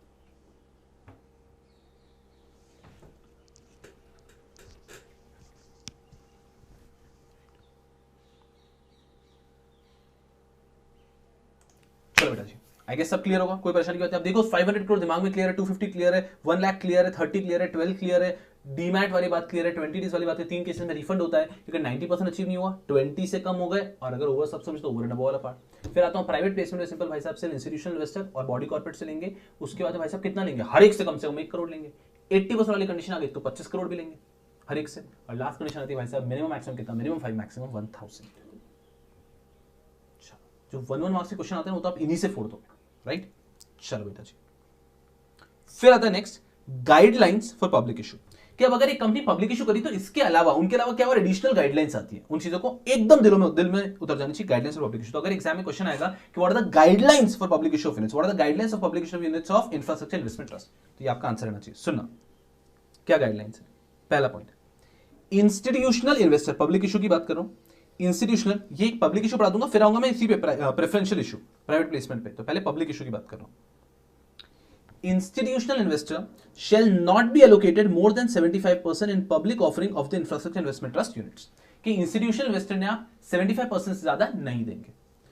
Other investor including retail investor have to be allocated at least 25% of the infrastructure units. कि भाई आप पब्लिक इशू भी कर रहे हो ना, तो पब्लिक इशू में ये नहीं कि पब्लिक इशू के नाम पे सारा आप ये इंस्टीट्यूशनल इन्वेस्टर्स को दे दो, चलेगा नहीं। कम से कम 25% आपने इंफ्रास्ट्रक्चर इन्वेस्टमेंट ट्रस्ट को देना होगा। और वैसे भी बेटा जी, ये जो अपना नॉर्मल लिमिट आता है ना, जो अपन ने आईसीडीआर में पढ़ा, रियल एस्टेट इन्वेस्टमेंट ट्रस्ट में पढ़ा, और यहाँ पे भी पढ़ेंगे, सेम लिमिट है कि मिनिमम पब्लिक शेयर होल्डिंग 10% होनी ही चाहिए। 10%, 25% पूरी लिमिट है ना, मिनिमम पब्लिक शेयर होल्डिंग 25% होनी चाहिए। नॉर्मल सर्कमस्टेंसेस में 1600 करोड़, राइट। और अगर मान लो 1600 करोड़ से ज्यादा है, 4000 करोड़ तक है, तो 400 करोड़ और 4000 करोड़ से भी ज्यादा है, तो भाई साहब सिर्फ मात्र केवल 10%। ये पूरा पढ़ा हुआ है हमने डेप्थ में, राइट। चलो, तो वही चीज लिमिट्स यहां पे भी अप्लाई होती है, ठीक है। खैर, यहां फर्स्ट पॉइंट इतनी सी बात लिख रहा है कि जब भी पब्लिक इशू हो रहा है, इंस्टीट्यूशनल इन्वेस्टर्स को मैक्सिमम 75% दे सकते हैं। पब्लिक जो हमारे रिटेल इन्वेस्टर्स है, जो बेसिक इन्वेस्टर्स है, अदर इन्वेस्टर्स है, उनको कम से कम 25% मिलना चाहिए। ये नहीं कि सबका सब आपने इंस्टीट्यूशनल इन्वेस्टर्स को दे दिया, ठीक। पहला point very acceptable. Second point सुनना ध्यान से, the investment manager on behalf of the infrastructure investment trust, जैसे कि अपने रियल एस्टेट इन्वेस्टमेंट ट्रस्ट में मैनेजर होता है ना अपना, उसी प्रकार से यहाँ पे इन्वेस्टमेंट मैनेजर होता है। On behalf of the infrastructure investment trust will have to deposit before the opening of the subscription. ये आप जो यूनिट्स इशू कर रहे हैं, ये इशू ओपन होने के पहले डिपॉजिट करना है। And keep deposited with the stock exchange and amount calculated. अब ये क्या है, सिक्योरिटी डिपॉजिट है कि जब भी इंफ्रास्ट्रक्चर इन्वेस्टमेट ट्रस्ट का इशू आ रहा है, यूनिट्स, इशू ऑफ यूनिट्स हो रहा है, तो इशू ओपन होने के पहले आपने डिपॉजिट करना है स्टॉक एक्सचेंज के पास कितना amount, at the rate of 0.5% of the amounts of units offered for subscription to the public or INR 50 million, whichever is lower. What is this? This is a security deposit which you have to deposit. याद आएगा अगर आपको, तो ये अपन ने ICDR में भी पढ़ा था, right? So then very clear, यहाँ पे लिमिट क्या, बस ध्यान रखो, इंफ्रास्ट्रक्चर इन्वेस्टमेंट ट्रस्ट में भी अगर कभी भी, इंफ्रास्ट्रक्चर इन्वेस्टमेंट ट्रस्ट में अगर कभी भी आप कर रहे हैं क्या पब्लिक इशू, तो आपके इन्वेस्टमेंट मैनेजर को स्टॉक एक्सचेंज के पास डिपॉजिट करना है एक सिक्योरिटी डिपॉजिट, जो कि कितना होगा, 0.5% of the amount of units. Total आपका यूनिट जा रहा है 1000 करोड़ का, उसका 0.5%, और 50 मिलियन whichever is lower। तो ये है एक सिक्योरिटी डिपॉजिट जो कि जमा होना चाहिए। बहुत बढ़िया पॉइंट।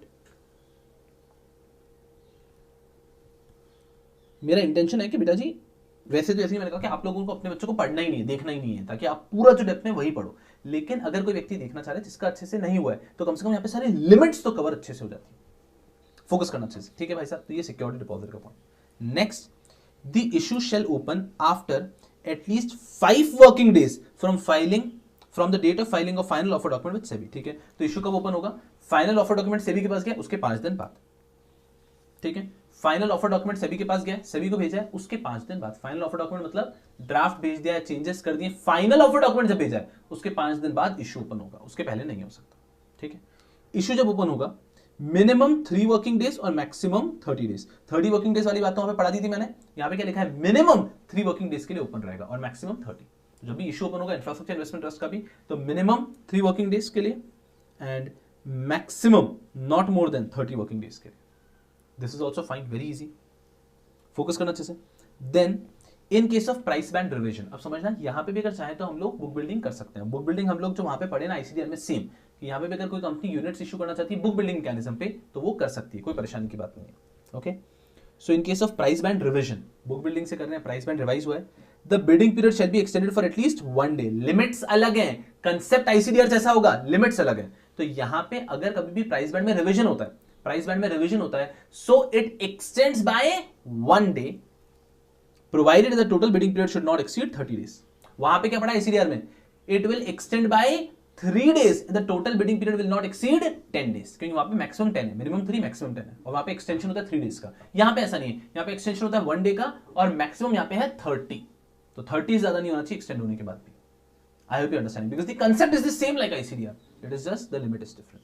और सेम यहां पे वो भी पॉइंट है, allotment of units other than anchor investor shall be on proportional basis with in the specified investment category subject to minimum allotment as per the regulation. Same जो आईसीडीआर में मैंने आपको पढ़ाया कि भाई साहब, अगर एंकर इन्वेस्टर के अलॉटमेंट की बात करते हैं, अगर एंकर इन्वेस्टर के अलॉटमेंट की बात करते हैं तो डिस्क्रिशनरी बेसिस पे होता है। आईसीडीआर के रिवीजन में भी डिस्कस किया था डिटेल में, ये डिस्क्रिशनरी बेसिस पे होता है। और वहीं अगर हम बात करते हैं रिटेल की, तो रिटेल में हर एक को एक एक लॉट देते हैं, मिनिमम लॉट, हर एक को एक एक मिनिमम लॉट देते हैं, बाकी प्रोपोर्शनेट बेसिस पे, राइट। तो वही होगा यहाँ पे भी इंफ्रास्ट्रक्चर इन्वेस्टमेंट ट्रस्ट में भी, कि एंकर इन्वेस्टर का डिस्क्रिशनरी बेसिस पे सेम, एंकर इन्वेस्टर के लिए provision under ICDR and anchor investor के लिए provision under infrastructure investment trust are more or less the same, ठीक है। तो अगर कभी भी एग्जाम में आपको एंकर इन्वेस्टर नहीं आता है, राइट, और आप लिख रहे हैं, तो आप सेम आईसीडीआर का भी लिख सकते हैं, it is the same, it is the same. और हमने तो पढ़ा है, पूरा नोट्स भी बनाया था लेफ्ट हैंड साइड पे, तो परेशानी की कोई बात नहीं, ठीक है बेटा जी। चलो, ये हुए कुछ 6 पॉइंट्स अबाउट गाइडलाइंस और पब्लिक इशू। क्या क्या पढ़ा देखो, सबसे पहले पढ़ा हमने लिमिट्स के एलोकेशन लिमिट्स, सबसे पहले पढ़ा हमने एलोकेशन लिमिट्स कि भाई जो इंस्टीट्यूशनल इन्वेस्टर्स है उनको आप 75% ज्यादा नहीं दे सकते, मैक्सिमम 75% दे सकते हो, ठीक है। सो रिटेल इन्वेस्टर्स को और अदर इन्वेस्टर को मिनिमम 25 मिलना चाहिए, ठीक है। फिर पढ़ा सिक्योरिटी डिपॉजिट, जो हमारा इन्वेस्टमेंट मैनेजर है उसको कितना डिपॉजिट करना है, 0.5% of the amount of units to be issued or 50 million whichever is lower, ये डिपॉजिट कर देना है। फिर हमने पढ़ा कि इशू ओपन कितने समय के लिए रहेगा, इशू ओपन कितने समय के लिए रहेगा, मिनिमम, सॉरी इशू ओपन कब होगा, इशू ओपन कब होगा, और उसके बाद में ये है इशू ओपन कितनी दिन के लिए रहेगा। इशू ओपन कब होगा, फाइनल ऑफर और डॉक्यूमेंट दिया है उसके 5 दिन के बाद, और इशू ओपन कितने समय के लिए रहेगा, मिनिमम 3 मैक्सिमम 30, ओके। फिर आता है इस बीच अगर प्राइस बैंड रिवीजन हो गया तो क्या, इस बीच अगर प्राइस बैंड रिवीजन हो गया तो क्या, अगर इस बीच प्राइस बैंड रिवीजन हो गया है then your bidding period will extend by 1 day, not 3 days, 1 day subject to the maximum limit of 30 days, not 10 days.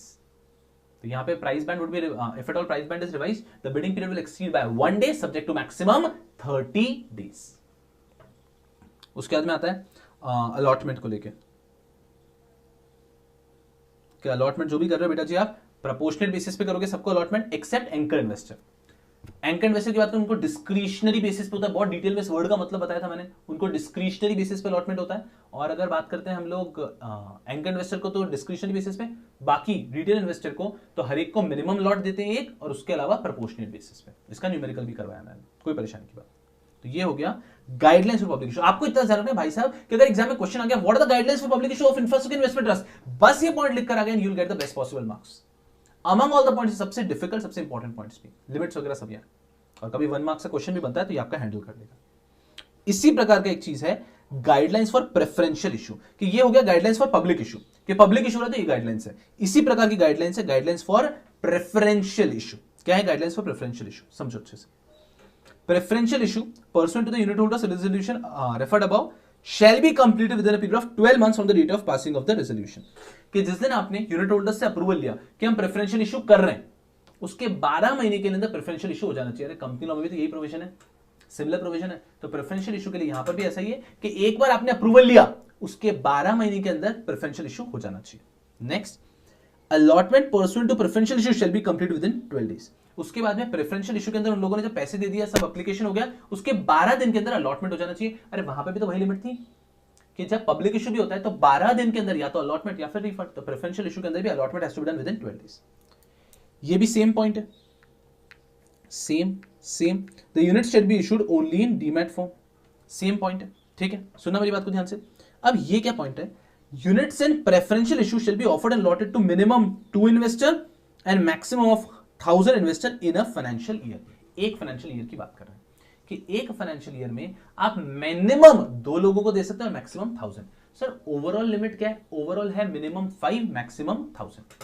कि जब भी नॉर्मल प्रेफरेंशियल इशू भी होता है, प्राइवेट प्लेसमेंट होता है, तो भाई साहब कम से कम 5 लोगों का होता है, मैक्सिमम 1000 का होता है। लेकिन ये एवरी ईयर अगर आप कर रहे हैं तो एवरी ईयर में भाई साहब मिनिमम 5 मैक्सिमम 1000, मिनिमम 2 मैक्सिमम 1000। तो प्रेफरेंशियल इशू जब भी आप कर रहे हैं तो एक साल में 2 से कम या 1000 से ज्यादा को नहीं कर सकते। और अगर एक साल में आपने 1000 को कर दिया है तो अगले साल वैसे ही आप नहीं कर पाओगे ना, क्योंकि मैक्सिमम लिमिट वैसे भी 1000 की। आई बी अंडरस्टैंडिंग कि मैक्सिमम लिमिट वैसे भी 1000 की, simple. So minimum 2 maximum 1000 is the per year limit, per year limit. Next, preferential issue shall be made at a price. So now the preferential issue shall be made at a price not less than the average of weekly high and low of closing price of the units quoted on stock exchange during the 2 weeks preceding the relevant date. Important point, important point. Discussion करे बिना आगे नहीं बढ़ेंगे, सुनना ध्यान से। डर क्या है लोगों को, डर क्या है? रुको एक बार लास्ट पॉइंट कंप्लीट कर लेता हूं, फिर इस पे आते हैं, अच्छे से डिस्कस करेंगे इसे। Last point, the units allotted under preferential issue shall not be sold by the allottee for a period of 1 year. मतलब ये क्या है? Lock in of 1 year. मेरी बात को ध्यान रखना, सबसे इंपॉर्टेंट पॉइंट निकाल के लाए हूं यहां पे, ठीक है ना? तो ये पॉइंट्स तो आपको हर एक को कंठस्थ होने ही चाहिए। प्रेफरेंशियल इशू में लॉक इन आता है 1 ईयर का। चलो सुनो मेरी बात को अच्छे से, ठीक है? सो वैलिडिटी ऑफ रेजोल्यूशन 12 मंथ्स। तो पहला पॉइंट क्या है कि भाई साहब जब भी रेजोल्यूशन पास हुआ यूनिट होल्डर से 12 महीने के अंदर प्रेफरेंशियल इशू कर दो, तो वैलिडिटी 12 मंथ्स। लास्ट पॉइंट क्या है? एक बार प्रेफरेंशियल इशू हुआ है, 1 साल तक वो लोग उन यूनिट्स को बेच नहीं सकते, तो lock in of 1 year. Done. ये 2 पॉइंट हो गए। बीच में 2 पॉइंट है जो कि सेम है, जो पहले भी पढ़े कि भाई साहब जब भी अगर आप प्रेफरेंशियल इशू हो रहा है तो वो 12 दिन के अंदर कर दो अलॉटमेंट। दूसरी चीज के इस प्रेफरेंशियल इशू के भी यूनिट्स किस में जाएंगे? डीमैट फॉर्म में जाएंगे। ये क्लियर है। उसके बाद में भाई साहब एक पॉइंट ये आया है कि मिनिमम 2 मैक्सिमम 1000, और एक पॉइंट जो हमारा डिस्कस करना बाकी है, एक पॉइंट हमारा डिस्कस करना बाकी। चलो एकदम शांति से, मैं चाह रहा हूं आप पहले ये जो मेरा डिस्कस करना बाकी, इसके अलावा बाकी पॉइंट रीड कर लो। If you are thorough with बाकी सारे पॉइंट्स तो हम लोग इस पॉइंट पे डिस्कशन करेंगे। ये पॉइंट तो मैं आपको अच्छे से समझा दूंगा, कोई परेशानी की बात नहीं, क्योंकि अगर कभी इस पे न्यूमेरिकल भी आ गया तो आप हैंडल कर पाओ, इतना बेहतरीन तरीके से समझा दूंगा। लेकिन आप पहले बाकी सारे पॉइंट में थरो हो जाओ कि आपको बाकी सारे पॉइंट अच्छे से समझ में आ गए कि नहीं। एकदम सिंपल, मैं आपको बता देता हूं। वैलिडिटी ऑफ रेजोल्यूशन, एक बार यूनिट होल्डर से अप्रूवल लिया, 12 महीने के अंदर प्रेफरेंशियल इशू हो जाना चाहिए। दूसरा पॉइंट कि प्रेफरेंशियल इशू जो है ना, जब भी आपने एक्सेप्ट कर लिया है उसके 12 दिन में अलॉटमेंट कर दो। 12 महीने 12 दिन। उसके बाद में ये भी डीमैट फॉर्म में होगा। मिनिमम 2 मैक्सिमम 1000 की लिमिट है। एक पॉइंट को स्किप करते हुए लास्ट में कि एक बार प्रेफरेंशियल इशू हो गया there is a lock in of 1 year. शांति से एक बार रीड करो, देखो या थरो विद इट और नॉट। तो आगे बढ़ेंगे, ये एक और पॉइंट को डिस्कस करूंगा। देखो एक बार इसको अच्छे से, 1 मिनट तक मैं रुका है।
चलिए बेटा जी, मैं आशा करता हूं कि हर एक व्यक्ति को सारे पॉइंट्स अच्छे से क्लियर होंगे, ठीक है? अब इस पॉइंट पे आते हैं हम लोग। The preferential issue shall be made at a price not less then, मतलब जब आप प्रेफरेंशियल इशू करेंगे तो एक डर क्या रहता है, सुनना, लोगों ने इन शेयर्स को मार्केट से खरीदा है, लोगों ने इन यूनिट्स को, पब्लिक ने इन यूनिट्स को मार्केट से खरीदा कि हाँ मार्केट से हमने 200 में लिया, 250 में लिया, 300 में लिया, अब ये यूनिट्स आप प्राइवेटली प्लेस कर रहे हो, आप प्रेफरेंशियल इशू करके कुछ लोगों को यूनिट्स दे रहे हो, ठीक है। तो कंपनी के अंदर शेयर्स जब भी आप प्रेफरेंशियल इशू भी करते हैं तब भी यही डर रहता है शेयरहोल्डर्स को कि ये कोई बात हुई कि हम क्या गधे थे क्या जो हमने मार्केट से खरीदा और आप सस्ते में लोगों को दे रहे हो। तो कंपनी उनको आश्वासन दिलाता है कि हम इसको मार्केट प्राइस से कम में नहीं दे रहे। अब मार्केट प्राइस से कम में नहीं दे रहे, वो कैसे देखे जाएगा, सुनना ध्यान से, क्या कह रहे हैं, एवरेज ऑफ, एवरेज लेंगे किस चीज का, average of weekly high and low of the closing price of the units. सुनना, average of weekly high and low of the closing price of the units quoted on the stock exchange during the 2 weeks. मतलब पिछले 2 हफ्तों का क्या निकालेंगे, सुनना, ये आपका रेलेवेंट वीक है तो इसके पिछले 2 वीक लेंगे, वीक 1 वीक 2, ये आपका रेलेवेंट वीक है, मतलब इस वीक में प्रेफरेंशियल इशू हो रहा है, एक पर्टिकुलर वीक में प्रेफरेंशियल इशू हो रहा है।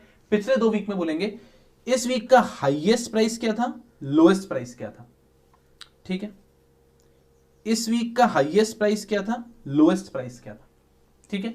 इस प्रकार से प्राइस आ जाएंगे, ये हाईएस्ट और लोएस्ट है, इनका एक एवरेज आ जाएगा, ये हाईएस्ट और लोएस्ट, इनका एक एवरेज आ जाएगा। तो समझना, वीक 1 के हायर लो का एवरेज है आपके पास, वीक 2 के हायर लो का एवरेज है आपके पास। अब इन दोनों प्राइस का भी आप ले लेंगे एवरेज और ये आ जाएगा एक प्राइस के इससे कम में आप यूनिट्स इशू नहीं कर सकते।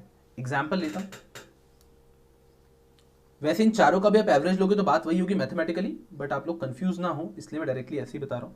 समझो कि वीक 1 का हाईएस्ट गया था 300 और इसका लोएस्ट गया था 200, ठीक है। वीक 2 का हाईएस्ट गया था 400 और इसका लोएस्ट गया था 300, ठीक है। तो वीक का हाईएस्ट और लोएस्ट आ गया। अब 300 200, इसका एवरेज क्या होगा, 300 प्लस 200 डिवाइडेड बाय 2, 250। 400 और 300 का एवरेज क्या होगा, 400 प्लस 300 डिवाइडेड बाय 2, तो ये आ जाएगा 350। सही बात है। चलो अब ये 2 एवरेज आ गए, इन दोनों का एवरेज निकाल लेंगे, 250 प्लस 350 डिवाइडेड बाय 2, 300। सो ये आ गया आपका average price. What is this, average of weekly higher and lower of preceding 2 weeks. So ये जो 300 का प्राइस आया ना, इससे कम में प्रेफरेंशियल इशू नहीं हो सकता, प्रेफरेंशियल इशू नहीं कर सकते at a price lower than the average of high and low of preceding 2 weeks. Clear है क्या बेटा जी, ठीक है। हल्का सा भी घबराहट होती है ना तो इसको वापस पीछे करो 5 मिनट और वीडियो एक बार वापस देखो यहां से, एकदम सिंपल। मैंने आपको क्या समझाने की कोशिश की, गाइडलाइंस फॉर प्रेफरेंशियल इशू। तो प्रेफरेंशियल इशू की गाइडलाइंस देखेंगे, पहला भाई वैलिडिटी 12 मंथ्स की बात हो गई, लास्ट हो गया लॉक इन ऑफ 1 ईयर की बात हो गई। उसके बाद में पॉइंट्स आते हैं 2 जो सेम पॉइंट्स है, 12 डेज और डीमैट फॉर्म की बात हो गई, लिमिट हो गई 2 और 1000, और फिर ये आ गया भाई साहब कि किस प्राइस में प्रेफरेंशियल इशू होगा। भाई साहब ये जो गिवन प्राइस है average of weekly high and low of preceding 2 weeks, उससे कम पे तो नहीं ही होगा। आई होप यू क्लियर। इसके ऊपर हमने पढ़ा गाइडलाइंस फॉर पब्लिक इशू, बहुत ही आसान, यहां पे मैंने हेडिंग्स दी, इससे याद आ जाना चाहिए आपको सब कुछ ही। पहला, एलोकेशन की लिमिट है कि भाई इंस्टीट्यूशनल इन्वेस्टर को 75% से ज्यादा नहीं कर सकते, मतलब रिटेल और दूसरे इन्वेस्टर को कम से कम 25% करोगे।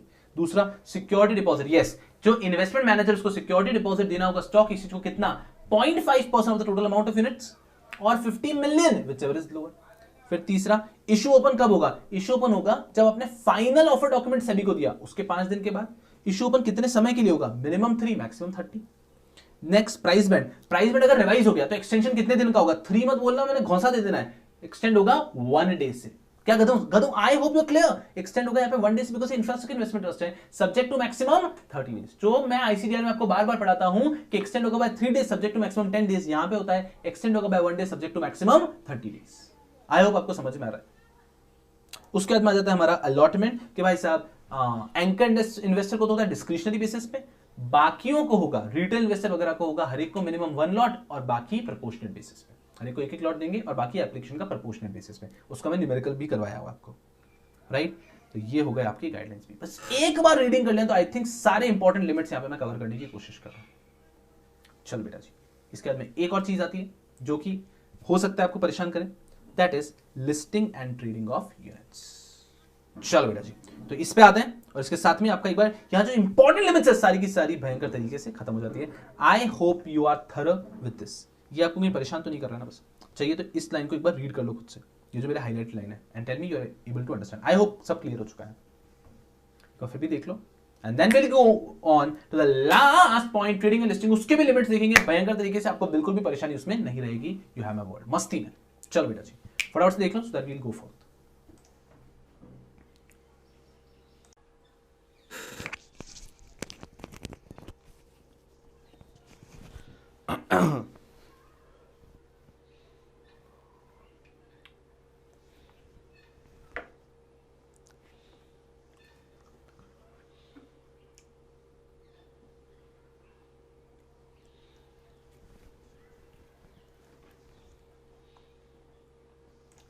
यस पीपल, तो मेरी आशा है कि आप लोगों को ये अच्छे से समझ में आएगा that the objective is also very clear and the provision is also very clear कि भाई साहब पिछले 2 वीक का एवरेज हाई एंड लो के जो एवरेजेस आ रहे हैं, जो एवरेज अमाउंट आ रहा है, जो एवरेज प्राइस आ रहा है, इससे कम में प्रेफरेंशियल इशू नहीं हो सकता।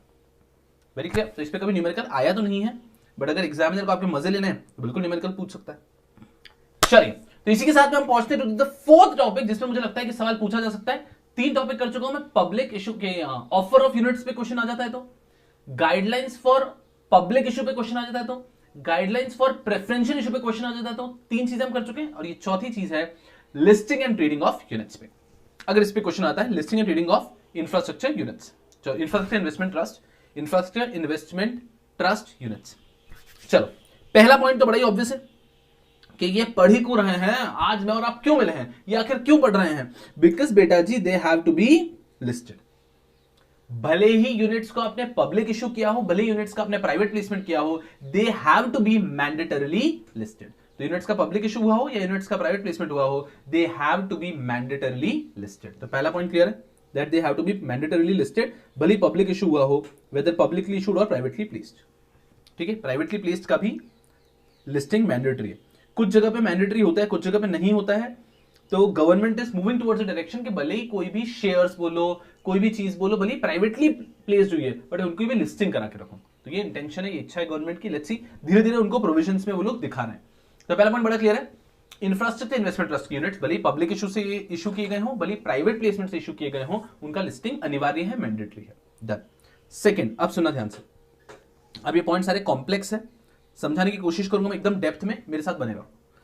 First point, the minimum number of unit holder in infrastructure investment trust other than sponsor it's related party and it's associates के मिनिमम कितने होने चाहिए? इन case of privately placed it shall be 5, each holding not more then 25% of the units of infrastructure investment trust. I hope you understanding. Minimum 5 होती है, तो मैंने पहले ही पढ़ा दिया था शुरू इशू ऑफ यूनिट्स के अंदर ही। देखो एवरी ईयर की लिमिट मिनिमम 2 थी, ठीक है बेटा जी। अदरवाइज ओवरऑल प्राइवेट प्लेसमेंट की लिमिट कितनी थी? 5, मिनिमम 5। अब यहाँ पे एक और चीज पड़ी, each holding not more then 25% of the units. कि भाई साहब मान लो कोई व्यक्ति है वो चाहता है मैं 50% होल्ड करूं, नहीं, एक व्यक्ति 25% ज्यादा होल्ड नहीं कर सकता है। तो अगर प्राइवेटली प्लेस्ड है तो लिमिट है मिनिमम 5, जिसमें एक व्यक्ति 25% ज्यादा होल्ड नहीं कर सकता। नेक्स्ट, अगर पब्लिक इशू कर रहे हैं तो द लिमिट इज 20। ये भी पहले पढ़ा चुका हूं कि पब्लिक इशू में मिनिमम लिमिट कितनी है? 20। यहां पे भी same line, each holding not more than 25% of the units of the infrastructure investment trust at all time post listing of the units, failing which action may be taken as be specified by SEBI and designated stock exchange। ये सब ठीक है कि अगर सही नहीं किया तो एक्शन लेंगे, ठीक है। आई गेस पहला पॉइंट सब देखो, इसको पहला कहते हो तो ऑब्वियसली क्लियर है कि इंफ्रास्ट्रक्चर इन्वेस्टमेंट ट्रस्ट के यूनिट्स शुड बी लिस्टेड, बात खत्म, विषय संपन्न। दूसरा पॉइंट, बताओ मिनिमम मेंबर्स कितने, मिनिमम यूनिट होल्डर्स कितने होंगे? अगर प्राइवेट प्लेस किया है तो 5, पब्लिक इशू किया है तो 20। बिल्कुल सही बोला। उसके बाद में सर अगर मान लीजिए प्राइवेट प्लेसमेंट किया 5 है तो हर एक की होल्डिंग पे कुछ लिमिट है क्या? यस, 25%। पब्लिक इशू भी किया 20 है तो वहां पे भी हर एक की होल्डिंग पे लिमिट है, 25% ज्यादा होल्डिंग नहीं अलाउड है। आई गेस बहुत इजी है। Minimum number of unit holder की लड़ाई थी तो पब्लिक इशू के केस में 20 एंड प्राइवेट प्लेसमेंट के केस में 5। I guess very easy and clear. चलो, with respect to listing of privately placed units, कि अगर आप प्राइवेटली प्लेस्ड यूनिट्स की लिस्टिंग करवा रहे हैं तो क्या? Its units should be mandatorily listed on designated stock exchange within 30 working days from the date of allotment। ठीक है बेटा जी।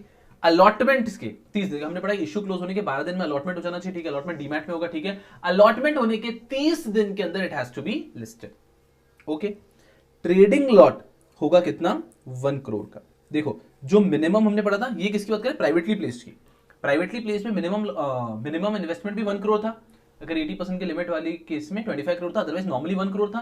तो यहां पे भी जो है बेटा जी कि लिस्टेड होंगे और लिस्टिंग में ट्रेडिंग लॉट यहां पे होगा 1 करोड़ का। तो प्राइवेट प्लेसमेंट के अंदर ध्यान रखना, ये पॉइंट इंपॉर्टेंट है। ट्रेडिंग लॉट मिनिमम इन्वेस्टमेंट भी बोलो और ट्रेडिंग लॉट भी बोलो, वो होगा 1 करोड़ का। ट्रेडिंग लॉट बाद में लिस्ट होने के बाद भी किसी को ट्रेड करा, ट्रेडिंग लॉट 1 करोड़ का है यहाँ पे, बिल्कुल सही है। Next, apart from above if N infrastructure investment trust not less then 80% उसमें इन्वेस्ट कर देता है तो ये किसका हो जाएगा, 2 करोड़। अब सुनना मेरी बात को बहुत केयरफुली, क्या कह रहा हूं। मिनिमम इन्वेस्टमेंट की बात करता हूं तो infrastructure investment trust which are privately placed, minimum investment is 1 crore, लेकिन अगर 80% वाली लिमिट टच हो जाती है तो मिनिमम इन्वेस्टमेंट बिकम्स 25 करोड़। वहीं ध्यान रखना, ट्रेडिंग लॉट में minimum investment for privately placed trading lot is 1 crore. वहीं अगर वो 80% वाली लिमिट टच हो जाती है तो जो ट्रेडिंग लॉट है वो 25 करोड़ नहीं होता, मिनिमम इन्वेस्टमेंट 25 करोड़ हुआ था, लेकिन ट्रेडिंग लॉट होता है सिर्फ मात्र केवल 2 crore. I hope you are clear. समझना, वापस रिपीट करता हूं मैं। मुझे बताओ कि, सुनो अच्छे से समझना, मेरा सवाल चल रहा है मिनिमम इन्वेस्टमेंट में पहले। तो मिनिमम इन्वेस्टमेंट में सर सवाल यह आएगा कि ये पब्लिक इशू है, ये पब्लिक इशू है या ये प्राइवेट प्लेसमेंट है। मैंने कहा पब्लिक इशू है, तो बोला भाई साहब फिर तो 1 लाख रुपए, मिनिमम इन्वेस्टमेंट 1 लाख है, प्राइवेट प्लेसमेंट है तो भाई साहब 1 करोड़, और यहां पे 80% वाली लिमिट टच हो जाती है, so then it becomes 25 crore. और इसी प्राइवेट प्लेसमेंट की अगर मैं ट्रेडिंग लॉट की बात करूं तो मिनिमम इन्वेस्टमेंट हो गया, मैं इसी के ट्रेडिंग लॉट की बात करूं तो अगर नॉर्मल 1 करोड़ है तो 1 करोड़ ही ट्रेडिंग लॉट है, लेकिन अगर वो 80% वाली लिमिट टच हो जाती है 25 करोड़ नहीं 2 करोड़ हो जाता है ट्रेडिंग लॉट। I understand. तो मेनली तो 1 करोड़ वाली लिमिट आपने ध्यान रखनी चाहिए कि private placement of infrastructure units में मिनिमम इन्वेस्टमेंट भी 1 करोड़ है और ट्रेडिंग लॉट भी 1 करोड़ है। ओके ओके, अब रुको। With respect to listing of publicly offered unit, sir ये तो प्राइवेट प्लेसमेंट की बात कर दी आपने, अगर वहीं पब्लिक इशू हुआ है तो क्या, then also it is mandatorily listed, has to be listed with in 12 working days. Private placement में it has to be listed within 30 working days, right, और यहां पे it has to be listed with in 12 working days. Okay, public issue है, this shall not apply if the IPO does not satisfy the minimum subscription amount or the minimum number of subscriber as prescribed। कि minimum 20 subscriber नहीं हुए या 90% subscription नहीं हुआ तो भाई साहब रिफंड कर देना, लिस्टिंग कराने की आवश्यकता नहीं है। Of course trading lot shall be 100 units. तो अगर मैं पब्लिकली इशूड की बात करूं तो वहां पे ट्रेडिंग लॉट कितना हो जाता है, 100 यूनिट्स। तो समझो थोड़ा सा कॉम्प्लिकेटेड है, बट अगर आप अच्छे से समझोगे समझ में आएगा। देखो, मिनिमम इन्वेस्टमेंट की पहले बात की, public issue 1 lakh, private placement 1 crore, और वो 80% की लिमिट आ गई तो 25 करोड़। ट्रेडिंग लॉट, यहां पे भी अगर मैं 2 लिमिट बनाता हूं ट्रेडिंग लॉट में भी, अगर पब्लिक इशू है तो भाई साहब 100 यूनिट्स, खत्म हो गई बात, 100 यूनिट्स। लेकिन यहां पे प्राइवेट प्लेसमेंट है तो 1 करोड़ और 80% वाली लिमिट आ गई तो 2 crore. I hope you understanding. मैंने कम से कम 3 से 4 बार रिपीट किया, मैं आशा करता हूं कि आपको समझ में आ रहा है, राइट। एंड लास्ट पॉइंट बहुत आसान है, any person other than sponsor holding units of infrastructure investment trust prior to initial offer shall hold the units for a period of not less than 1 year. कि भाई साहब जो अपने sponsor है उसके अलावा कोई भी व्यक्ति पहले से होल्ड करके रखा है तो उस पर भी 1 ईयर का लॉक इन आता है। सेम प्रमोटर कॉन्ट्रीब्यूशन में पड़ा होगा कि प्रमोटर के अलावा कोई भी व्यक्ति अगर पहले से होल्ड करके रखा है यूनिट्स तो उस पर 1 ईयर का लॉक इन आता है, उसी प्रकार की लिमिट। चलो, लिस्टिंग एंड ट्रेडिंग है बहुत आसान बट है बहुत ही बेहतरीन। मतलब मेरी इच्छा थी कि मैं आपको एक एक पॉइंट अच्छे से समझा दूं, तो अब अगर आप ये नोट्स को बैठ के इनमें से लिमिट्स पढ़ते हो तो आपको एक भी जगह पे कंफ्यूजन नहीं होना चाहिए, ये मेरी अपेक्षा है। क्या पढ़ा हमने यहाँ पे, सबसे पहले listing and trading of units में सबसे पहले भाई साहब, भले ही पब्लिक इशू किया है, भले ही प्राइवेटली प्लेस्ड है, भले ही पब्लिक इशू किया है, भले ही प्राइवेटली प्लेस्ड है, दीज आर मैंडेटरीली लिस्टेड। ठीक है सर, अगर हम बात करते हैं minimum number of unit holders की, तो प्राइवेट प्लेसमेंट में 5, पब्लिक इशू में 20, खत्म बात। और हर एक व्यक्ति 25% से ज्यादा, 25% से ज्यादा होल्ड नहीं कर सकता। देन कम्स कि सर अगर प्राइवेटली प्लेस्ड है तो सर कितने दिनों में लिस्ट हो जाना चाहिए, 30। पब्लिक इशू तो कितने दिनों में लिस्ट हो जाना चाहिए, 12। सर अगर प्राइवेटली प्लेस्ड है तो वहां पे लिस्टिंग के लिए जो रिक्वायरमेंट है ना, उसमें ट्रेडिंग लॉट कितना आएगा, 1 करोड़, और पब्लिक इशू है तो 100 यूनिट्स है। बहुत आसान है, बहुत आसान है। And then last point is कि जो भी लोग स्पॉन्सर के अलावा इंफ्रास्ट्रक्चर इन्वेस्टमेंट ट्रस्ट ने जब इशू किया है पब्लिक इशू, उसके पहले से यूनिट्स होल्ड करके रखें, उनके ऊपर 1 ईयर का लॉक इन आता है। As easy as that. चलो, बहुत आसान है। वैसे एक चार्ट बना के आपके लिए लाइफ को और आसान बना देते हैं, ठीक है बेटा जी। अभी तक तो वैसे कुछ लिखवाया नहीं, बट ये लिख लो, चीजें आसान हो जाएगी। सुनना ध्यान से, मैं बात कर रहा हूं about of course infrastructure investment trust,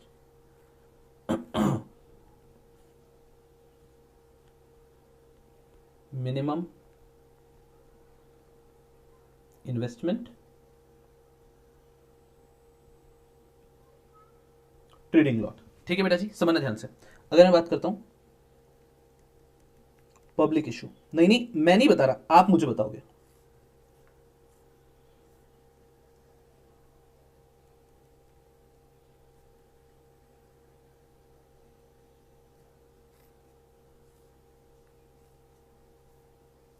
क्या होगा यहां पे?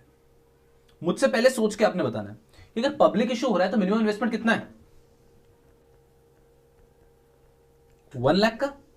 और अगर प्राइवेट प्लेसमेंट हो तो मिनिमम इन्वेस्टमेंट कितना है? 1 करोड़ का। अब वो स्पेशल केस छोड़ दो जहां पे 25 करोड़ जाएगा, नॉर्मली 1 करोड़ का है। ट्रेडिंग लॉट कितना है अगर पब्लिक इशू है तो?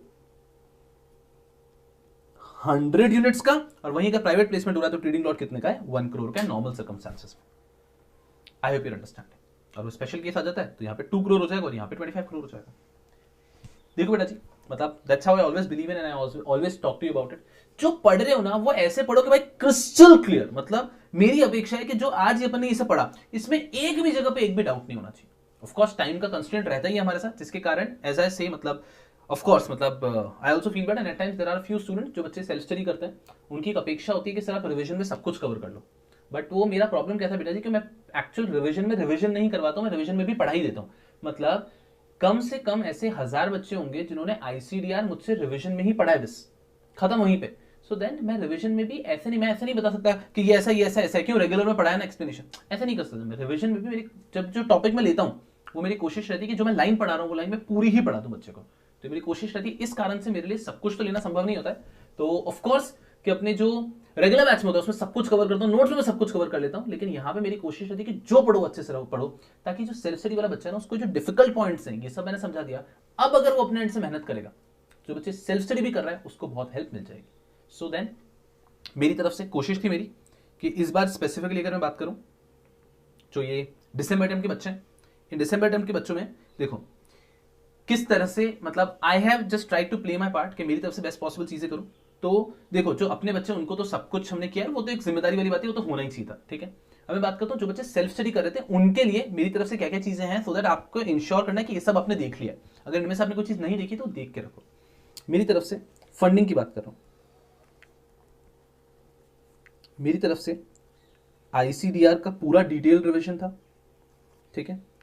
एलओडीआर का डिटेल रिविजन था, ठीक है। इसके अंदर मैंने कोशिश किया, ये क्या सबसे 2 डिफिकल्ट टॉपिक्स हैं आपके, मुझे ऐसा लगता है कि एक बच्चे को सबसे ज्यादा एग्जॉस्टिव है, तो मैंने कोशिश किया था कि इसमें मैं सब कुछ ही कवर करूं, ठीक है। फिर आता है रियल एस्टेट इन्वेस्टमेंट ट्रस्ट, उसका रिविजन ये हो गया। इंफ्रास्ट्रक्चर इन्वेस्टमेंट ट्रस्ट, उसके अलावा एआईएफ का एक रिविजन। तो ये सारे वीडियोस मैं अपेक्षा कर रहा हूं आपने अच्छे से देखे। इसके बाद में एक वीडियो मैंने एक्सटर्नल कमर्शियल बोरिंग का अपलोड किया था जिसके अंदर अमेंडेड पोर्शन था, तो अमेंडेड पोर्शन था वो मैं अपेक्षा कर रहा हूं आपने अच्छे से देखा। फिर अमेंडमेंट्स, फंडिंग के अमेंडमेंट्स का वीडियो ये मैं अपेक्षा कर रहा हूं आपने अच्छे से देखा, ठीक है। ये मतलब ये सभी अपेक्षा कर रहा हूं। न्यूमेरिकल्स का वीडियो, न्यूमेरिकल्स का वीडियो और एक एनालिसिस ऑफ पेपर, ये सब है जो मेरी तरफ से जो डिसम्बर अटेम्प्ट में सेल्फ स्टडी वाले बच्चे भी हैं उन बच्चों के लिए थोड़ी सी हेल्प हो जाएगी। ये सारी चीजें हैं, तो मेरी एक अपेक्षा है कि ये सब आपने देखा हो। किसी व्यक्ति ने अगर ये नहीं देखा है तो मैं कोशिश करूंगा कि इन सबको एक ही प्लेलिस्ट में रखूं, इंस्पायर के चैनल पे, वहां पे मिल जाएगा। आईसीडीआई का रिवीजन जरूर मेरे यूट्यूब चैनल पे शुभम सुक्लेचा, बिकॉज तब मैंने लाइव लिया था एंड डिसम्बर अटेम्प्ट के लिए लिया था बट थोड़े समय पहले लिया था, ठीक है। तो वो आपको तब मिल जाएगा, आईसीडीआई का रिवीजन मिल जाएगा शुभम सुक्लेचा यूट्यूब चैनल पे, बाकी सब आपको इंस्पायर की प्लेलिस्ट में मिल जाएगा, ठीक है बेटा जी। तो I of course tried my best कि आपको जितनी चीजें मैं यहां से करा सकूं वो कराने की कोशिश की, सो दैट जो बच्चे सेल्फ स्टडी भी करें ना उनकी थोड़ी सी हेल्प हो जाए कि अब बाकी इससे आपको at least you get to know कि पढ़ने का सही तरीका क्या है। ट्रस्ट मी, आईसीडीआर तो मैंने इस तरह से पढ़ाने की कोशिश की है कि बच्चे को समझ में आ जाए कि पढ़ते कैसे। पहले एक चैप्टर का प्लेसमेंट बनाना होता है, thereafter you to study. सीधा पढ़ने में मजा नहीं आता, एक चैप्टर का ओवरव्यू होना चाहिए, चार्ट होना चाहिए, and thereafter you to start study, ठीक है बेटा जी।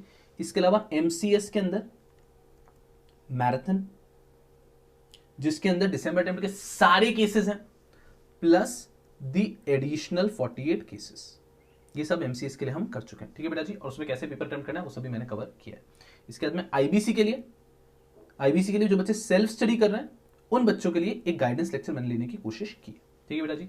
So then I just tell you कि आई हैव सर्टेन रेस्ट्रिक्शन, और मेरी इच्छा रहती है कि जो self study students I can understand यार बेटा जी आप अगर सेल्फ स्टडी कर रहे हैं तो ऑफकोर्स कोई कारण रहा होगा जिसके कारण आप सेल्फ स्टडी कर रहे हैं, तो मेरी तरफ से जितना सपोर्ट हो सकता है मैं देने की कोशिश करता हूं। But I have certain restriction because huge differentiation is always there, because जो रेगुलर बैच रहता है उसके अंदर तो मतलब कोई कंपैरिजन नहीं है। Funding is for 120 hours, MCS 100 hours and IBC is also 60+ hours. Right. तो उन बच्चों को तो everything has been done, but मेरी उसके बाद में कोशिश रहती है कि एक बार उन बच्चों का सब कुछ हो जाए, फिर जो बच्चे सेल्फ स्टडी करें उनके लिए थोड़ी बहुत चीजें यहाँ पर कर दी जाए। तो I really hope that all of these things have really really really really helped you out. Apart from this, इस लेक्चर के बिगिनिंग मैंने जो चीजें बोली उन चीजों का ध्यान रखो, एंड सिंपल सिंपल सिंपल जो हमेशा मेरे बच्चों को भी बोलता हूं कि just keep working hard, keep working hard, keep working hard. Are we understanding? Keep studying, keep working hard. Okay, so I'll just stop here for this, and this will be all for December attempt students. I wish you all the very best कि भाई साहब जी जान लगा paper दो, बिल्कुल भी डरो मत किसी भी चीज से, मस्ती से पेपर देकर आओ, डू योर बेस्ट। एंड जैसे कि मैंने कहा, दो चीजें बोलते रहो, दैट भाई तूने अगर आज भी पेपर दिया तो फोड़ के आएगा, तू कर लेगा, तू पास 100% हो रहा है। And second thing is miracles happen every day. Load कभी लेना ही नहीं है, just keep working hard, make me proud, make your parents proud. Okay, thank you so much people, thank you so much for your love, thank you so much.